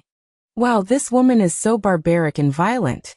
And riding on a man, not only does she have no sense of boundaries, but she also doesn't care about her image at all. I really can't imagine what life will be like for Arthur after he marries her. Sigh, chaos, that's all I can think of for now. I grabbed her, flipped her over, pinned her to the sofa, restrained her hands, and used my knee to hold her down. "Jasper, you're dead. Let me go quickly," Clara, who was being pinned down by me, still said fiercely. "I agree to use the time outside of work and sleep to be your follower," I said. "Okay, but I'll decide your sleeping time." "No way, I have to ensure I get enough sleep. Otherwise I won't have the energy to complete my work." "Then you'll just go to sleep after you finish work. What good will it do for me to have you as a follower? How about on my days off? I'll be your follower all day long on my days off. Is that okay?" Clara thought for a while and said, "Every weekend?" "Yeah. Okay, deal. Let me go." I let her go. She happily found paper and a pen, and wanted me to sign an agreement with her. If I broke the agreement, I would have to pay her 30 million. I watched her expressionlessly as she thought and wrote the agreement. Damn it. I really want to get angry. Look at the nonsense she's writing. Due to Party A's work reasons, Party B has specially considered that Party A's work will not be affected, and Party A will be guaranteed at least 8 hours of adequate sleep every day. However, Party B must control Party A's time outside of work, and Party A must be with Party B all day long on weekends and holidays. Party A must not use making money or being busy with work as an excuse not to actively contact Party B. No matter where Party A is, Party A must take the initiative to send Party B warm greetings every morning, noon, and evening. Contact can be made by phone, text message, QQ, or WeChat. Party A must remember Party B's birthday, as well as all hobbies and habits. Party A must unconditionally respect Party B, and be considerate, caring, and take good care of Party B. Party B must accompany Party A whenever Party A needs them, unless there are special circumstances. Party A must inform Party B of the reason for any special circumstances. If Party B disagrees, Party A must find a way to negotiate. If the negotiation fails or Party B is not satisfied, Party A must compensate Party B double. Clara thought as she wrote, writing for more than half an hour. I secretly took a picture of what she was writing and sent it to Arthur, adding a message. "Arthur, bro, come save me. She's trying to make me sign a contract of indenture." A long time passed and Arthur didn't reply. I sent another message, "Hurry." Suddenly, a red exclamation mark appeared on the screen. He blocked me? Damn it. At this moment, Clara also wrote the final clause on the agreement. Party B can add and modify the terms of the agreement at any time. What's the difference between this agreement and a contract of indenture? Did I come all the way across the ocean just to sign this indenture? Although it hasn't affected my studies or work, all my free time is being controlled by her. And what if she changes the agreement again after I sign it, with that last clause? I grabbed the pen, crossed out the last clause, and thought, I'll sign if you agree. If you don't, I'm too lazy to play house with her. Seeing me looking like a dead pig unafraid of boiling water, Clara finally compromised. I originally wanted to wait for Arthur to come back at night and give him a hard time, questioning why he wasn't loyal. But after that, I never saw him again. He didn't answer the phone either. Fortunately, these experts have been in contact for so long, and we're also familiar with the lab, so not having Arthur didn't have much impact on us. As for Clara, the torment I imagined didn't happen. Instead, since signing the agreement, she hasn't been targeting me as much. How strange. Could it be because I'm not deliberately avoiding her anymore? If I had known that, you should have said so earlier. It made me sign an agreement for nothing and put me in shackles worth 30 million. Regret. In the last 3 days before returning to China, the exchange was mostly over, so I took the team and Clara to explore England properly, and buy gifts for the school leaders. On the day of departure, Arthur appeared. I looked at him with an arrogant expression. He knew he was in the wrong, so he didn't say anything else, just asked me to take good care of Clara at school. I directly took his phone, unblocked myself from his blacklist, and sent him the indenture I signed with Clara. He whispered to me, "Don't be afraid, I'll have your back." "I believe you, you old geezer," I replied, then raised my hand and waved without looking back, and went through the security checkpoint.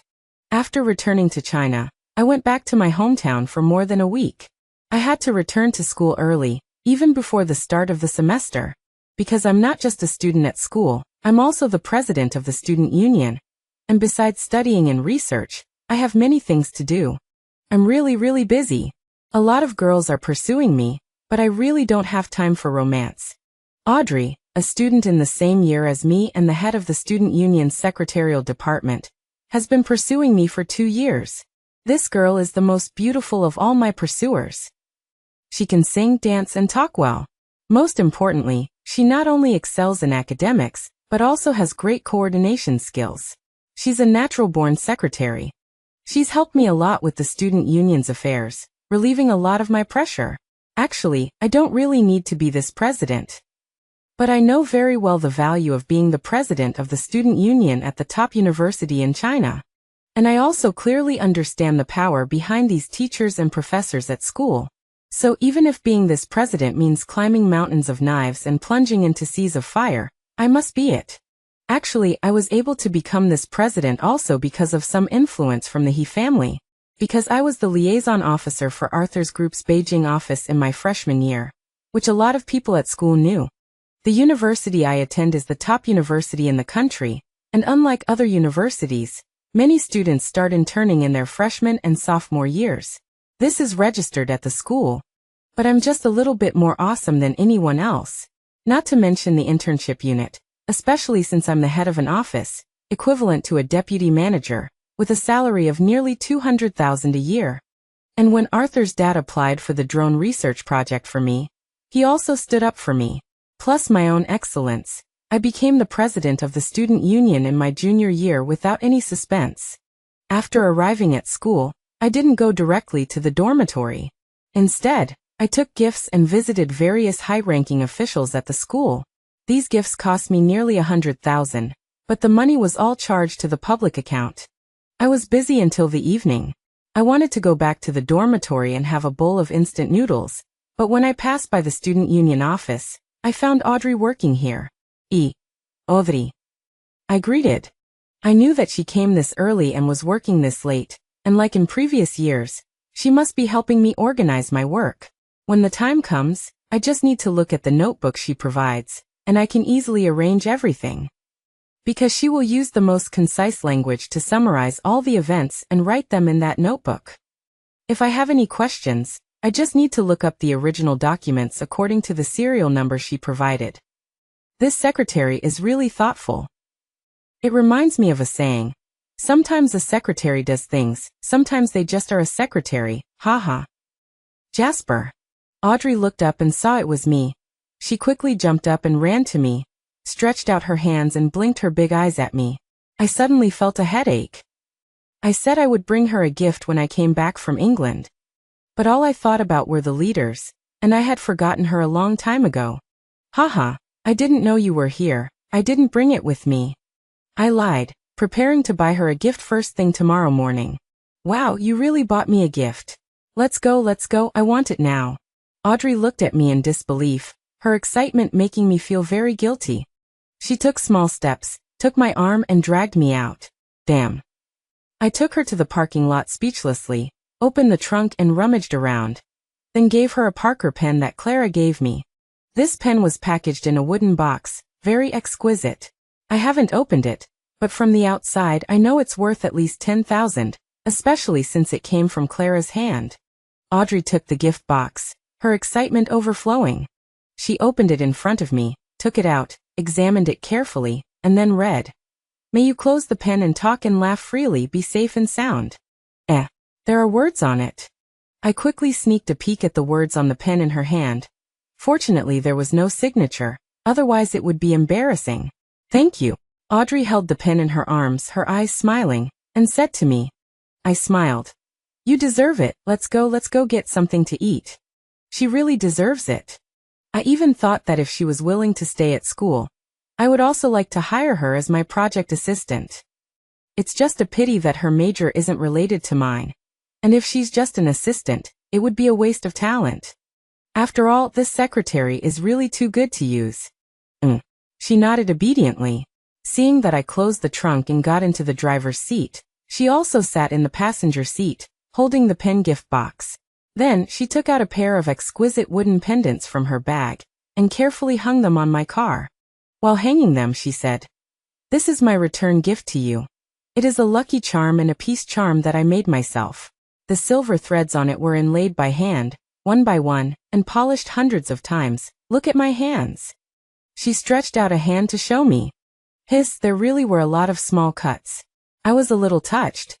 After it was done, I went to the temple and waited in line all night, asking for the first incense to invite the abbot to bless them. You remember, don't take them down.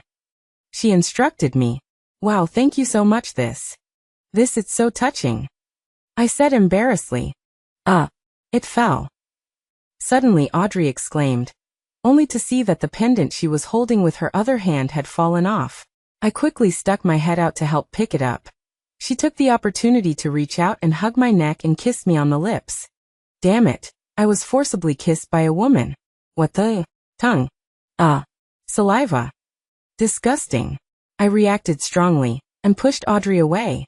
Quickly took out paper, spat, wiped my mouth and found bottled water to rinse my mouth. I'm very particular about these things. Audrey watched me with a somewhat dazed expression the whole time. After I finished busy, I remembered the beautiful woman in the passenger seat. I was a little embarrassed. I really didn't dislike her. I just simply disliked saliva. Do you cheat me? Audrey asked with a sad face. That. You can kiss me if you want to, but don't stick your tongue out. It gets all drooly. I explained, sounding like I was complaining. You're afraid of my saliva? Of course. Who isn't afraid of someone else's saliva?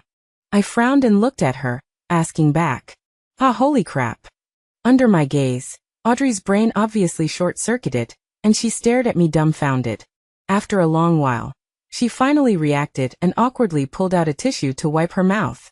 It was as if she didn't wipe her mouth, I would look down on her. I know you're a total straight guy, but I never expected you to be the rebar used to build bridges.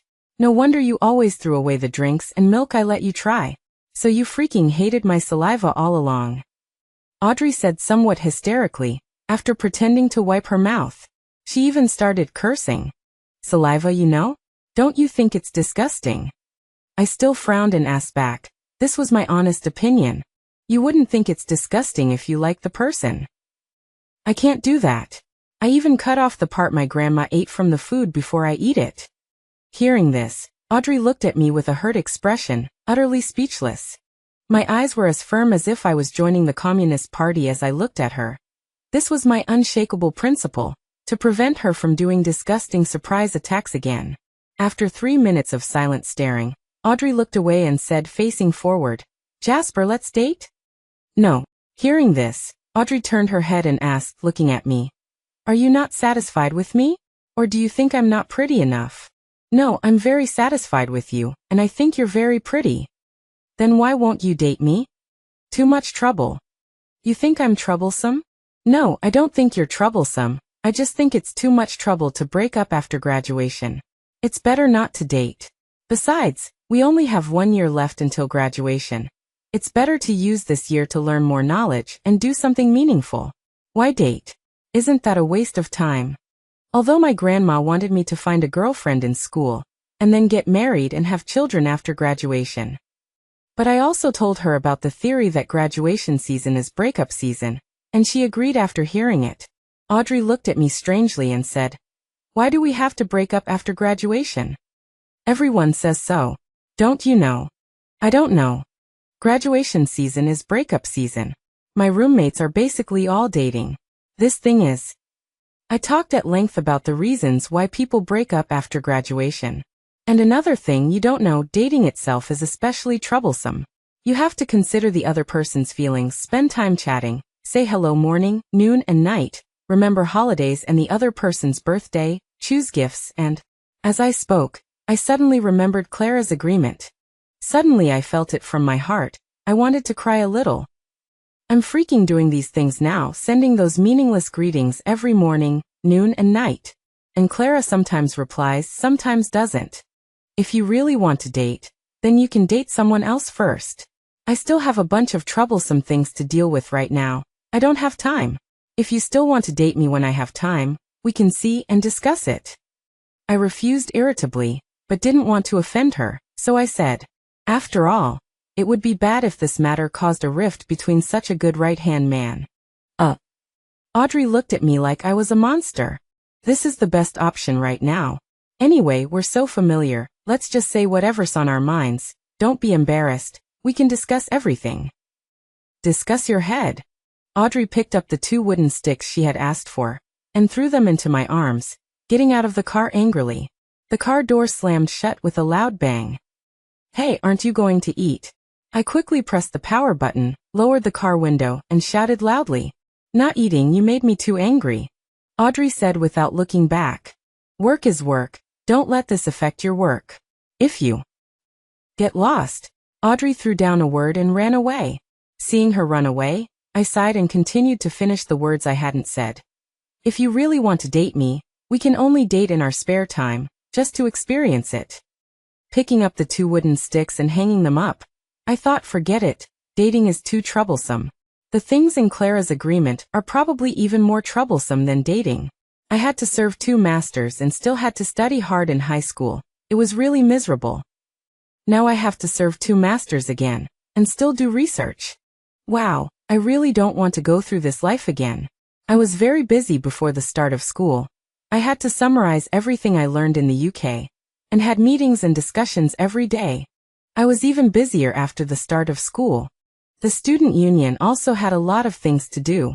Fortunately, Audrey didn't hold a grudge against me, and continued to take charge of the things that should have been my responsibility in the student union, as usual. This allowed me to develop new types of drones without any worries. I gained a lot from this trip back from the UK. I found a new research direction. I decided to change our current single-rotor helicopter to a quad-rotor power structure. Because quad rotors are simpler, easier to manufacture, fly more smoothly, and are much more reliable. More importantly, the mechanical structure is simple, which means lower production costs and stronger product consistency. Now that I had a new direction, the next goal was clear. During this time, I spent almost every day in the lab doing design research. There were few courses in senior year, mostly elective courses, because the seniors in their senior year were busy preparing for internships, or running around with their tutors, or like me, holing up in the lab. Basically, there were very few people at the school. And I myself had been working part-time at Arthur's group, so I didn't need to go for an internship. Moreover, I also had my own company and a project that I was leading. And the term of office for me as the president of the student union for this year was also coming to an end. It was just a transition now. After the welcome party was over, and the newly elected president took office, I would hand over the duties to him and retire gloriously. Then I wouldn't have to trouble Audrey anymore. As for Clara, I had already gotten used to sending the 3 greeting text messages at fixed times every morning, noon, and night. I never missed a single one, no matter how busy I was. Of course, what I least hoped for was that she would reply to my messages. After the welcome party ended, the student union began the election of student union cadres. After the election, the student union organized a farewell party for the new and old members.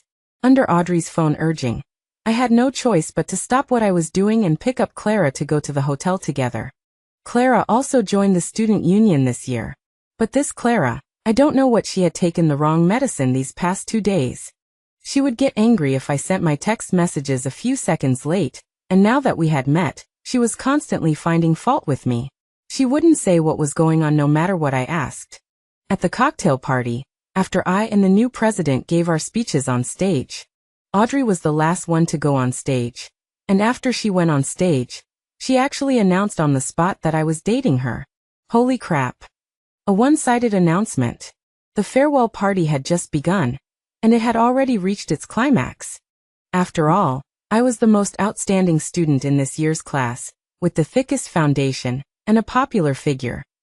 Suddenly being revealed to be dating, do you think this news was explosive or not? Audrey came down and took my hand and went on stage again, kissing me on the cheek in front of everyone. I didn't refuse. I wasn't repulsed by her, as long as she didn't get saliva on my face. She brought her face in front of me, signaling me to kiss her. The people under the stage also started to cheer. I gave her a quick peck. Dating might actually be okay. The people under the stage continued to cheer, saying it wouldn't do. We had to kiss mouth to mouth. See, I was in a dilemma, and kissed her on the mouth feeling uneasy. I was so afraid she would stick her tongue out. Fortunately, she didn't. Of course, this also confirmed my relationship with her. Actually, I still liked Audrey quite a bit. Not only was she pretty, but she was also very capable and especially serious and responsible. Being her partner for this year made me feel especially comfortable.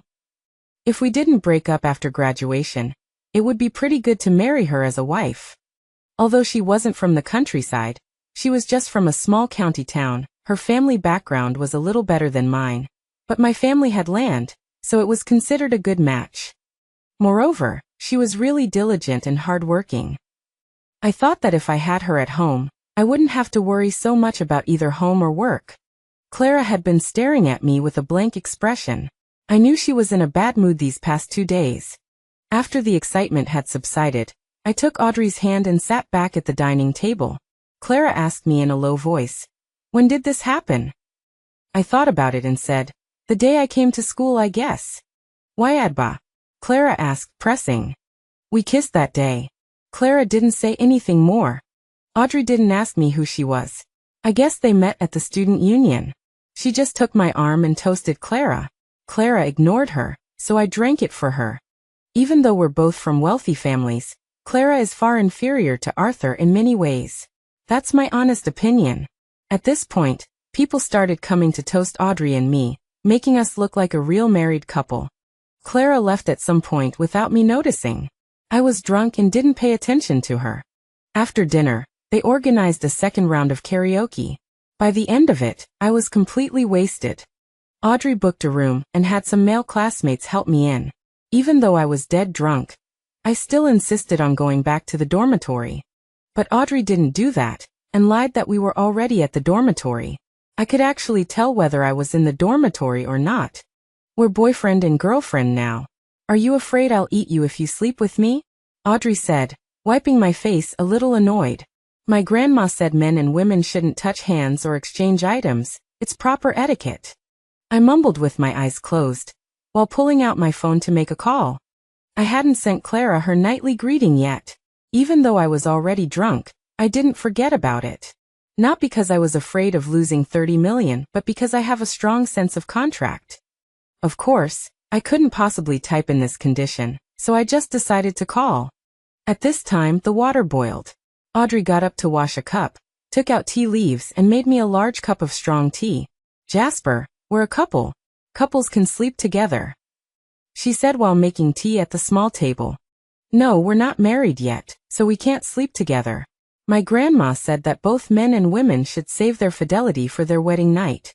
Only such perseverance is the purest commitment, and vow to love. Only such pure and reserved love is the most beautiful, the most desirable, and even sacred and inviolable." As I spoke, I felt like I was going to throw up. I quickly dropped my phone and leaned over the bed, grabbing the trash can to vomit. Audrey came over to support me after a long while. After taking care of me, she carried the trash bag filled with my vomit out. A few minutes later, she returned and put a new trash bag in the trash can. Then she said to me, "The tea in the cup is hot. If you want to drink, drink the bottled mineral water. I'm leaving first, or the school will lock the gates if it's too late. Call me if you need anything. I'll bring you breakfast tomorrow morning." Okay, thanks. I can't be bothered with you, feudal remnant." After she said that, Audrey left. After Audrey left, I fell into a hazy sleep and felt something cool on my body, like someone was wiping my body to cool me down. I thought I was dreaming. In the morning, my mouth was a little dry and I woke up wanting water. I felt an octopus on my body. Didn't Audrey leave last night? Why did she come back again? Sigh. I made it very clear last night that I really didn't want to have a relationship before marriage. It's being responsible to both her and myself. And I also agree with my grandma's words. It's a respect for each other's marriage. After all, who knows if the person you marry in the future will still be this person? I think I need to reiterate this to her when she wakes up. After all, I'm a man. If she keeps doing this, I really don't know if I can control myself. I gently prepared to peel her off and get up. But this guy was holding on a little tight, and as soon as I peeled her hand off, she instinctively hugged me tighter. I was speechless. I carefully peeled her off, and she rolled over, facing up. Holy shit. Clara? It's actually Clara. What the hell? How could it be Clara?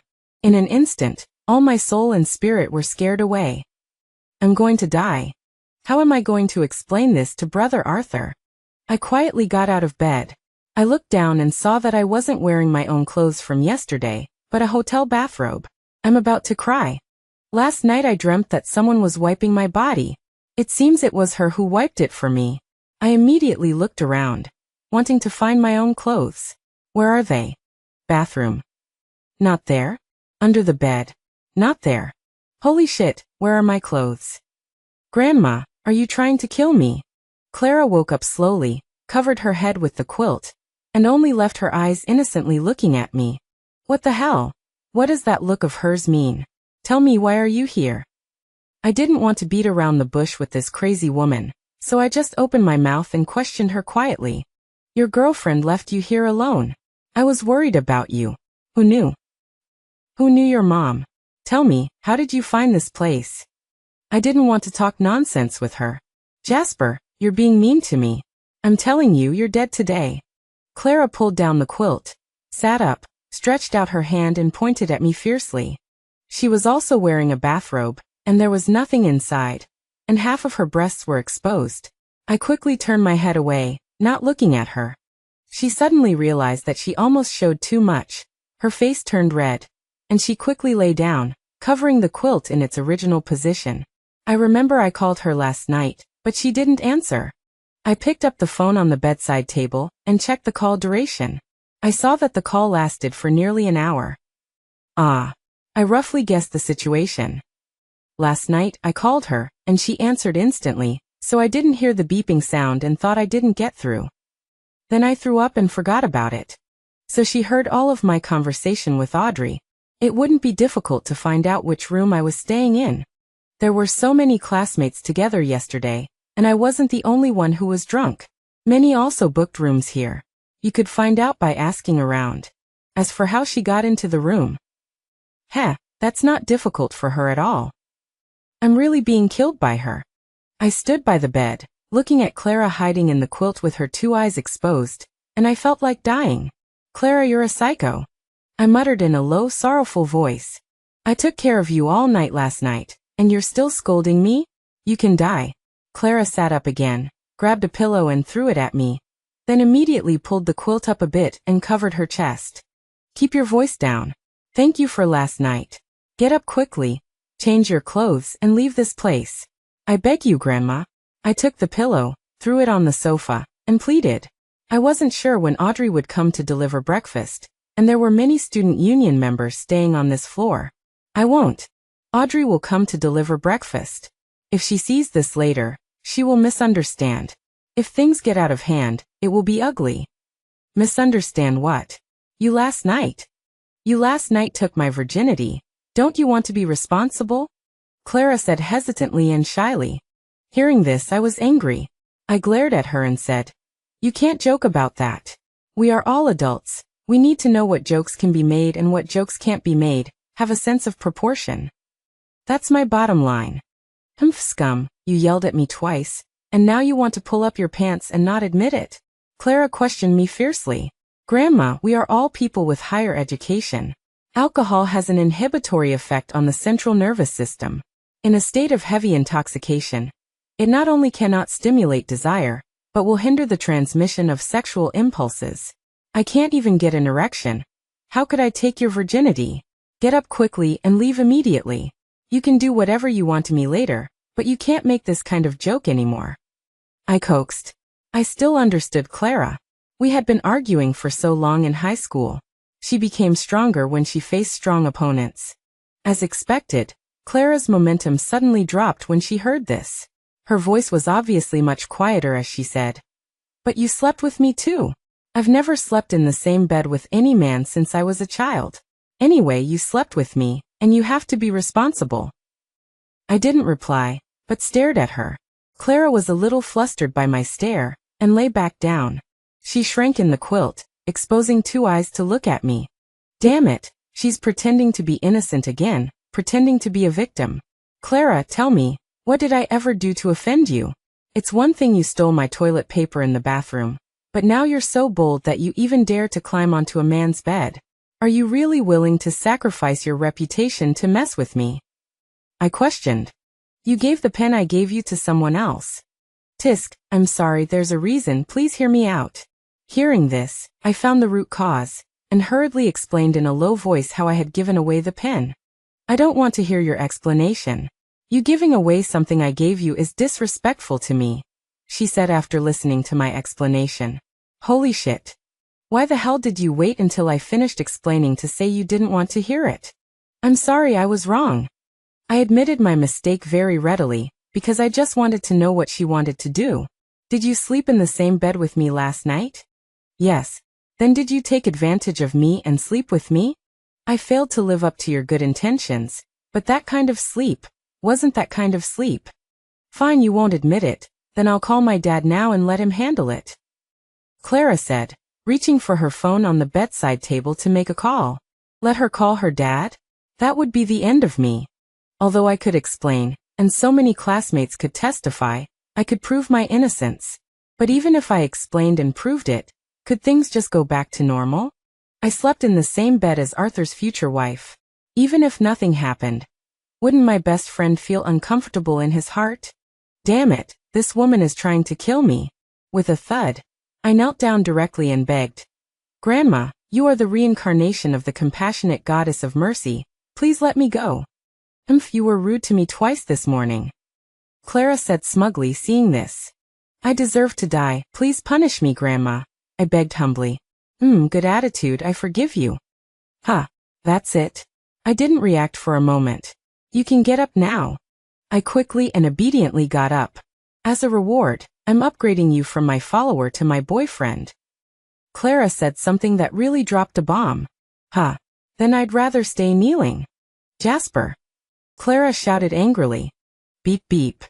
At this moment, the door buzzer rang twice. I knew Audrey had arrived. We confirmed our relationship last night, and this morning I'm caught in bed with another woman. Who else can top this? I'm so done. I might as well play dead. Clara and Audrey started arguing, and neither of them paid any attention to me lying unconscious on the floor.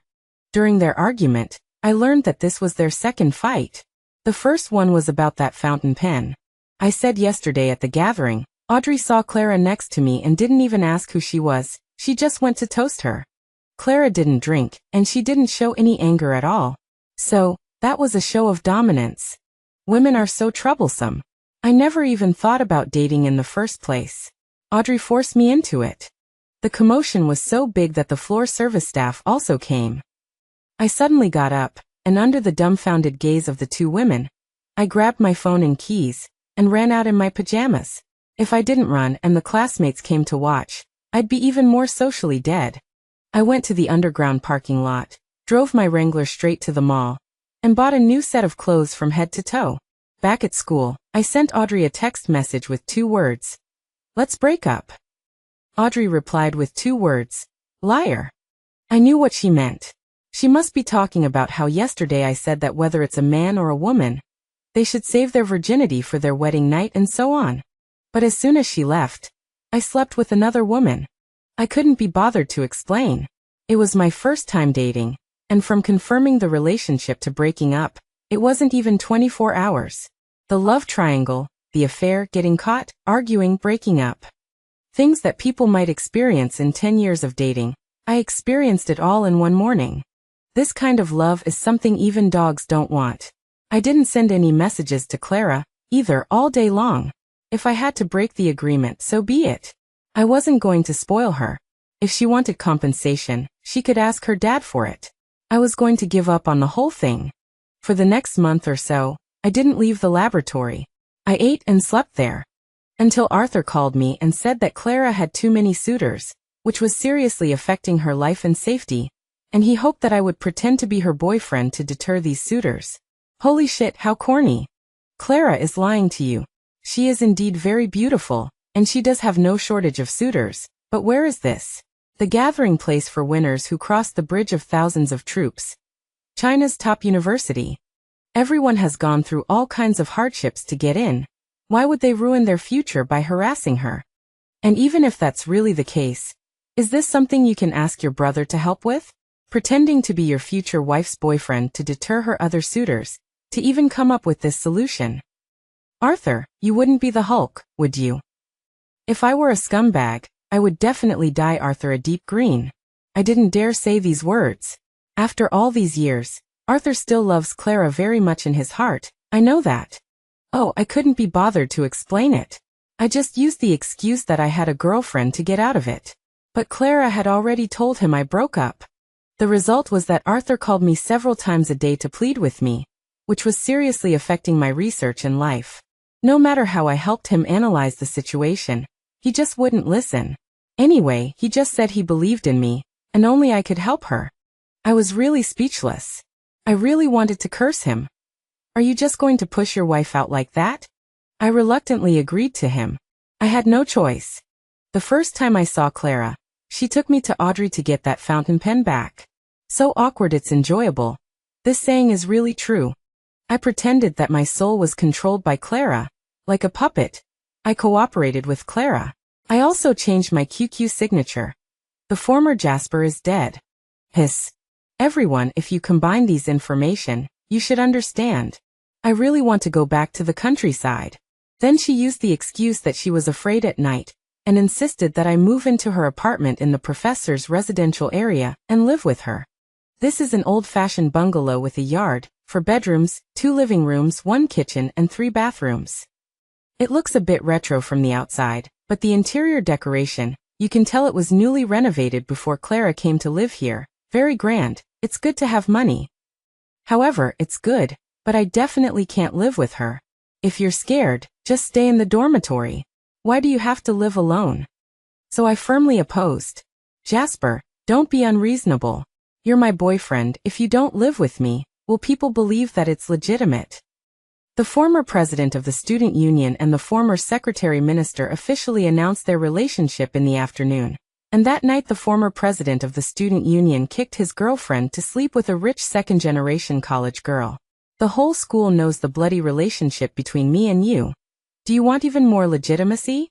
Clara's eyes were a little evasive, but she still said firmly, I don't care anyway, you slept with me. If you don't agree, I'll tell my brother you slept with me.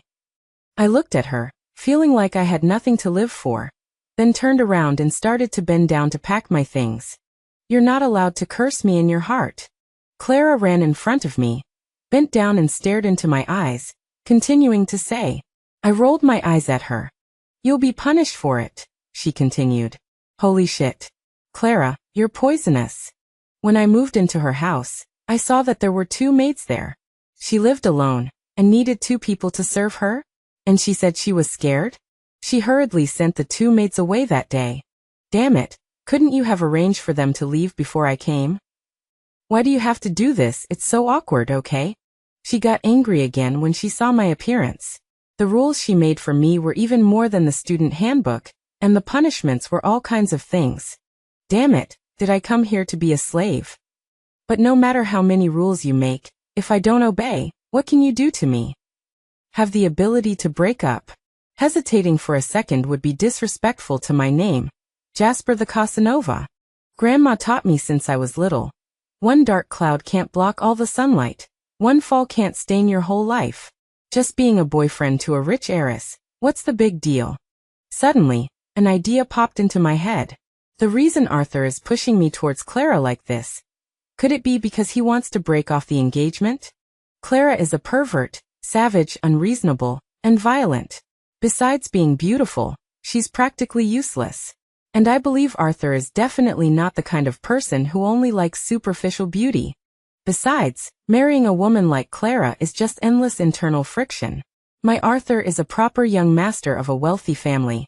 How could he marry a woman who causes him internal friction? And the 2 families are evenly matched in strength, with deep cooperation. Arthur can't do anything to her even if he marries her.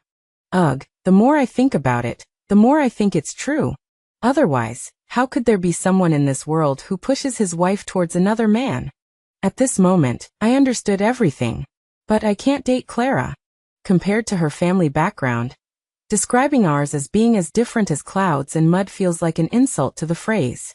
Grandma said that marriages between families of unequal standing are difficult, and the huge differences in living habits and attitudes between husband and wife will lead to frequent conflicts. And values should not only be consistent between husband and wife, but also between parents. Sigh. I'm screwed. My idiot dad and crazy mom don't even have values. Audrey, do you still love me? Audrey has already completely ignored me, saying that she will never forgive me. How long was she my girlfriend? Even 4 hours. It seems more than that. Including the time I spent sleeping with Clara, it should be more than 12 hours. Damn it, I didn't do anything, but I became someone she will never forgive. Who can I talk to? Right. Isn't it said that women say the opposite of what they mean? Should I return the good luck charm she asked for? If I return it and she doesn't accept it, does that mean there's still a chance? But what about Clara? Sigh, this is so annoying. I've gotten myself into trouble, but I still decided to return the good luck charm to test Audrey's attitude. If she doesn't accept it, then I still have a chance. As long as there's still a chance, she will definitely listen to my explanation. Unfortunately, I found her under the gaze of a crowd of onlookers. As soon as I took out the good luck charm, she grabbed it and left without looking back. Damn it, I didn't even have time to call her name. In high school, my classmates nicknamed me Translator Jasper.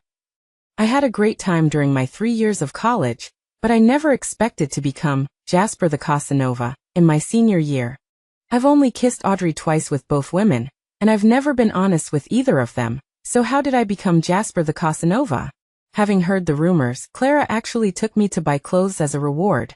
Heh, is this a consolation prize for my failed cheating?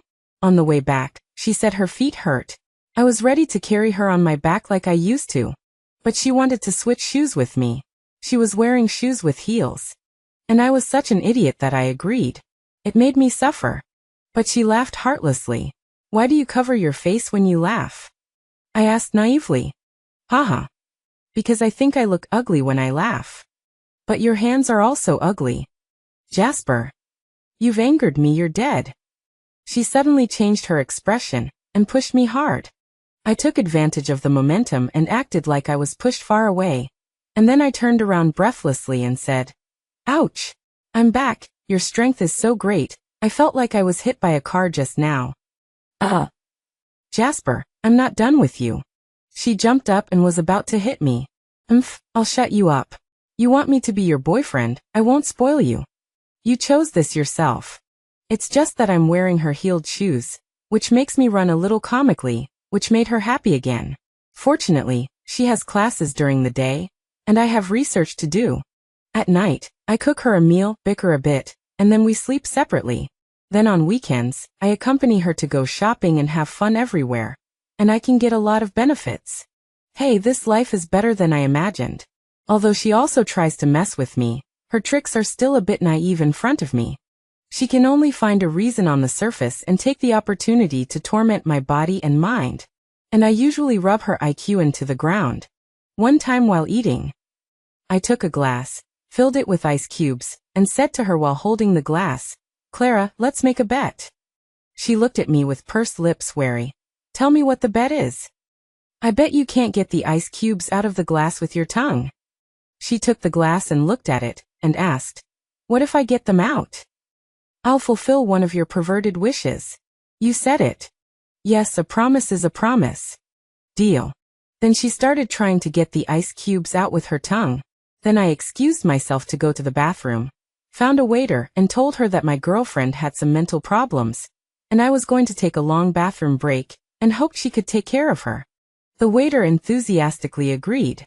Then I hid aside to take videos and peek. The waiter walked over, and Clara was still trying to lick the ice cubes. "Little kid, are you playing with ice cubes?" The waiter bent down and asked with a kind smile. Clara looked at her blankly and said, "No, I'm." The waiter interrupted her and said, "Sister will get you a big bowl. This cup is too small, there will be a lot of saliva, it's not hygienic." Then without saying a word, she took a big bowl and filled it with ice cubes. Clara was embarrassed to explain that she was not a child and didn't need the ice cubes. "Oh, not a child, a little beauty, right?" The waiter coaxed. "Little beauty, you're so beautiful. If you don't want to play with ice cubes, how about sister playing with you for a while?" Clara was so embarrassed that she didn't know where to put her hands. "Sister will sing you a song." Then the waiter clapped her hands and sang while keeping rhythm. "There is a grape tree in front of the amen. The young and tender green buds have just sprouted. The snail carries its heavy shell, climbing up step by step. There are 2 orioles on the tree. Hee hee ha ha laughing at it. The grapes are still very early to ripen. What are you doing up here now?" The waiter suddenly stopped and then asked, "How does it go after this?" "Ahwang. Ahwang. Oriole don't laugh. Wait for me to climb up and it will be ripe." Clara also clapped her hands and responded awkwardly. "Wow, little kid, you're really amazing. Sister will reward you with a small gift, okay?" The waiter praised exaggeratedly, and then took out a small toy and gave it to Clara. Clara was so embarrassed that she wanted to crawl under the table, but she still smiled and accepted the toy, and said thank you to the sister. I was laughing so hard when I saw this scene. When I walked over, the waiter saw me coming back and enthusiastically said to Clara, "Little beauty, bye-bye. Remember to come find sister next time you come to eat." Clara also waved goodbye to her in an awkward and polite manner. Actually, Clara is completely different in front of outsiders, and when she's with me. Like Arthur, the politeness and upbringing of a noble family are engraved in her bones since childhood. I often slander her for being nothing, but in reality, I'm wronging her. Not to mention that she's fluent in several foreign languages. She also knows everything that a lady of a noble family should know, such as playing the zither, chess, calligraphy, and painting, and she's the kind of good that she can bring on stage. In social situations, she has a lot of poise and behaves generously and appropriately. In these aspects of knowledge and etiquette, I am really not as good as her. In short, in big situations, her behavior clearly shows that she is not from the same level as us. It's just that in front of me, it's a completely different story. For example, her interaction with the waiter. She was not at all as unruly and unreasonable as she is in front of me. Damn it. But I have to give this waiter a thumbs up for her attitude. While eating, Clara kept telling me about what just happened. What do you want me to say? I just filmed everything, haha. Returning, the waitress enthusiastically greeted her, seeing us all the way to the door saying, "Honey, remember to come find me again next time you eat here." Clara awkwardly waved goodbye. Huh. I bet Clara will never eat here again in her life. As we approached the entrance of the family compound, she even made a bet with me, saying she could walk exactly 100 steps from here back home. In the end, she tried hard and took 99 steps, but was still 200 or 300 meters away from home. I have no idea how she calculated that. Of course, she never loses a bet she proposes, because I carried her the 100th step. Later, she also brought my grandma out to live with us. My parents continued to stay at the convalescent hospital. Grandma wasn't too surprised that Clara and I were dating. She said that it's like climbing a mountain for a man to chase a woman, but like piercing gauze for a woman to chase a man, so she didn't ask anything and didn't act particularly affectionate towards Clara. Of course, I didn't say anything to her either, but she really liked it here. She often wandered around different places on campus. What I didn't expect was that Clara was a completely different person in front of Grandma. Gentle, considerate, filial, even more so than a little padded jacket.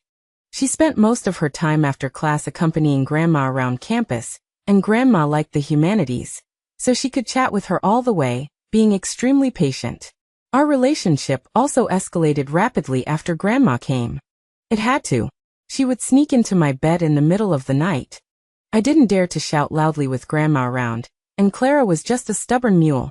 The stronger you are, the stronger she is, so I had to compromise to avoid disturbing the old lady's sleep.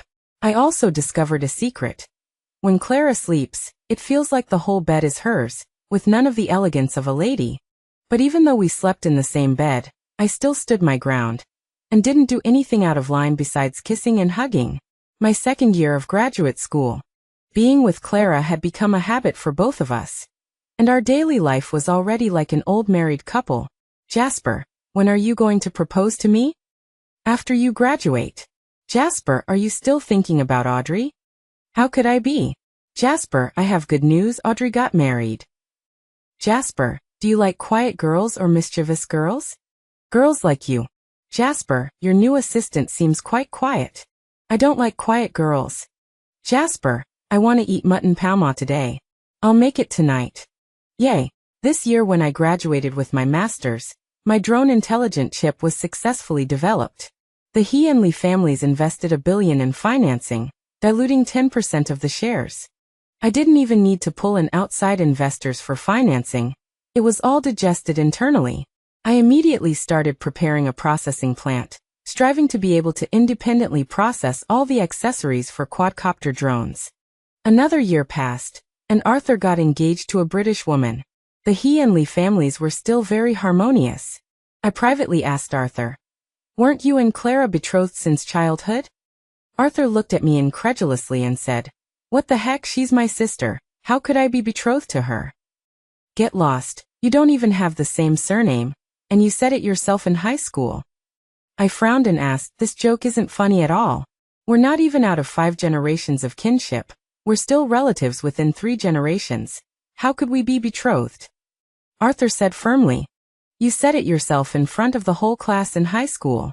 And not just the whole class, you told a lot of people." I questioned him.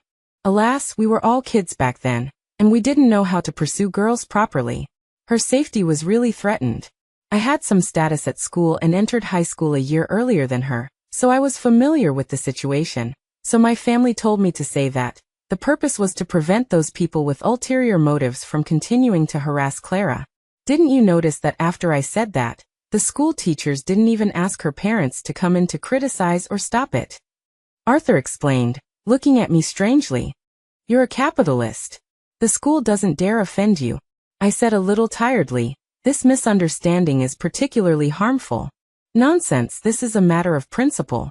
Even if you had more power, the school would still ask her parents to come in." "Wow, you wouldn't have kept your distance from Clara all those years because of this, would you?" I was speechless. Actually, I knew they were relatives from the beginning. But since ancient times, wealthy families have always emphasized closer ties through marriage, right?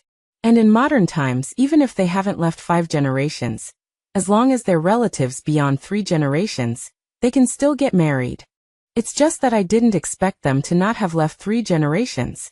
I've been in contact with other members of the He and Lee families for the past 2 years.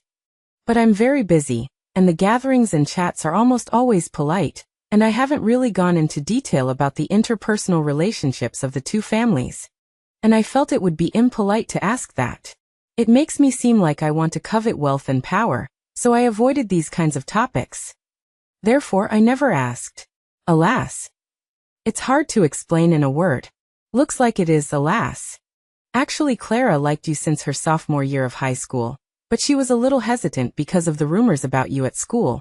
So she got angry at you, and you didn't give her any face at all and made her cry several times. Arthur said knowingly, seeing me looking dejected. Hey, isn't it all because of you? Who told you to smile the happiest? I said unhappily. Arthur pursed his lips and frowned at me when he heard this, and then said after a long while, You don't like me, do you? I immediately jumped away, maintained my distance from him, and cursed, Get lost. Hiss. Damn, you scared me to death. Let's get back to the point. You know, Clara even repeated a year to get into the same school as you. She worked really hard. You dog thing didn't contact her, and when she came to school, you pretended not to know her. You're really something. Arthur complained.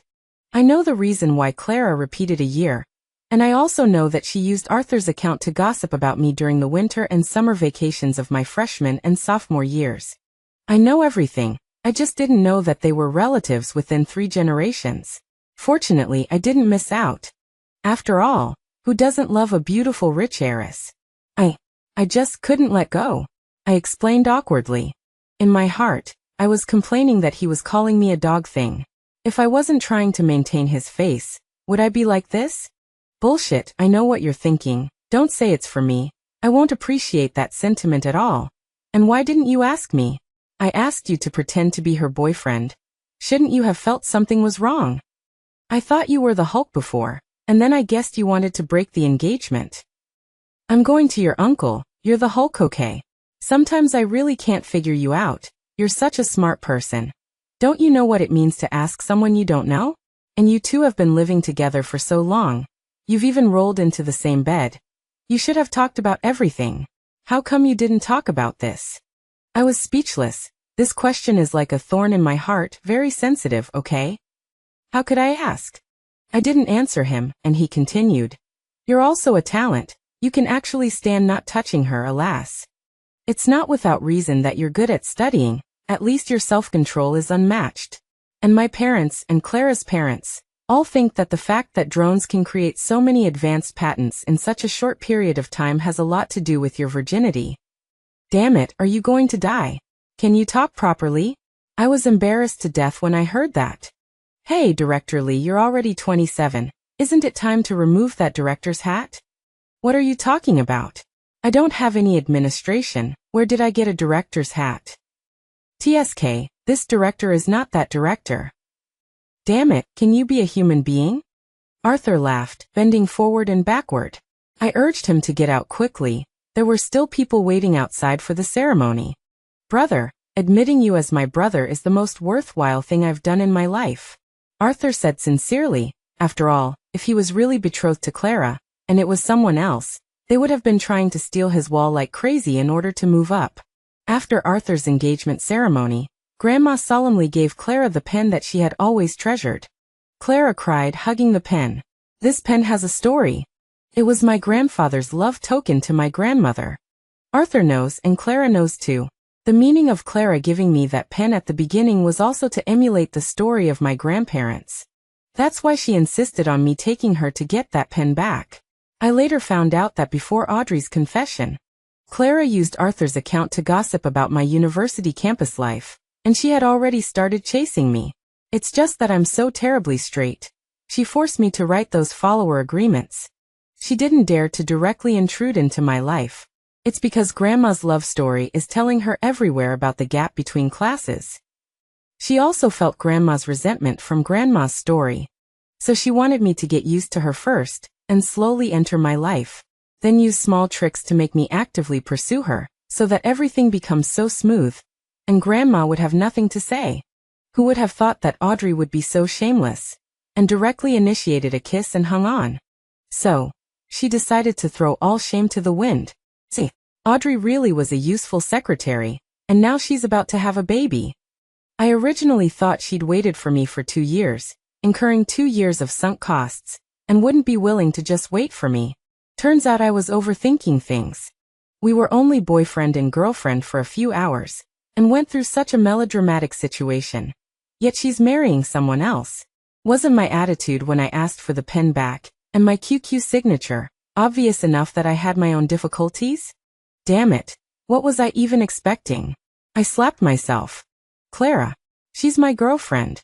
How could I be lamenting over someone else's wife? My current net worth, based on the company's financing valuation, is worth $100 million per share. Although I'm not quite as wealthy as the He and Lee families yet, I'm worth billions. Once I develop a stable gimbal, I can open up a vast new world for drones.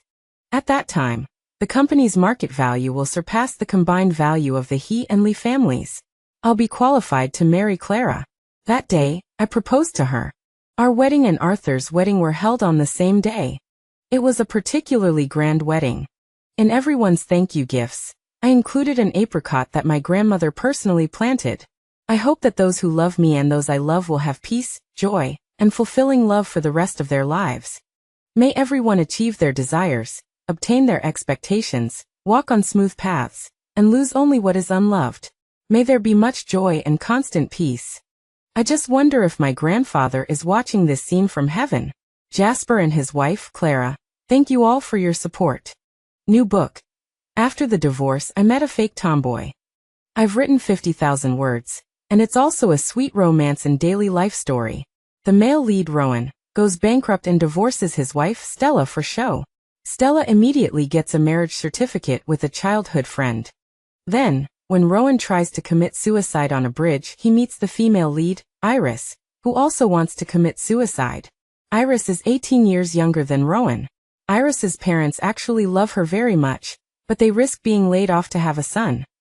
So Iris has always felt that her parents favor her younger brother, Aaron, because she is a girl. Therefore, she has been fighting with her original family all these years until she meets Rowan, whose life is in a mess. The two redeem each other. It's super sweet, but also a little angsty because of the ex-wife. The ex-wife Stella's original family is truly sexist, and her parents divorced because of it. Her grandparents cut ties with her mother and her. So she also wants a son very much, and wants to climb up the social ladder with the help of her childhood friend. Therefore, she married her childhood friend, entirely for Rowan's sake. Rowan's parents also have some old-fashioned sexist ideas, but they don't show it. So they concealed some facts during Stella's divorce and after the divorce, deliberately guiding Rowan to break up with Stella. Finally, a new book is not easy. Please comment and give me some suggestions. I hope this new book can become a masterpiece.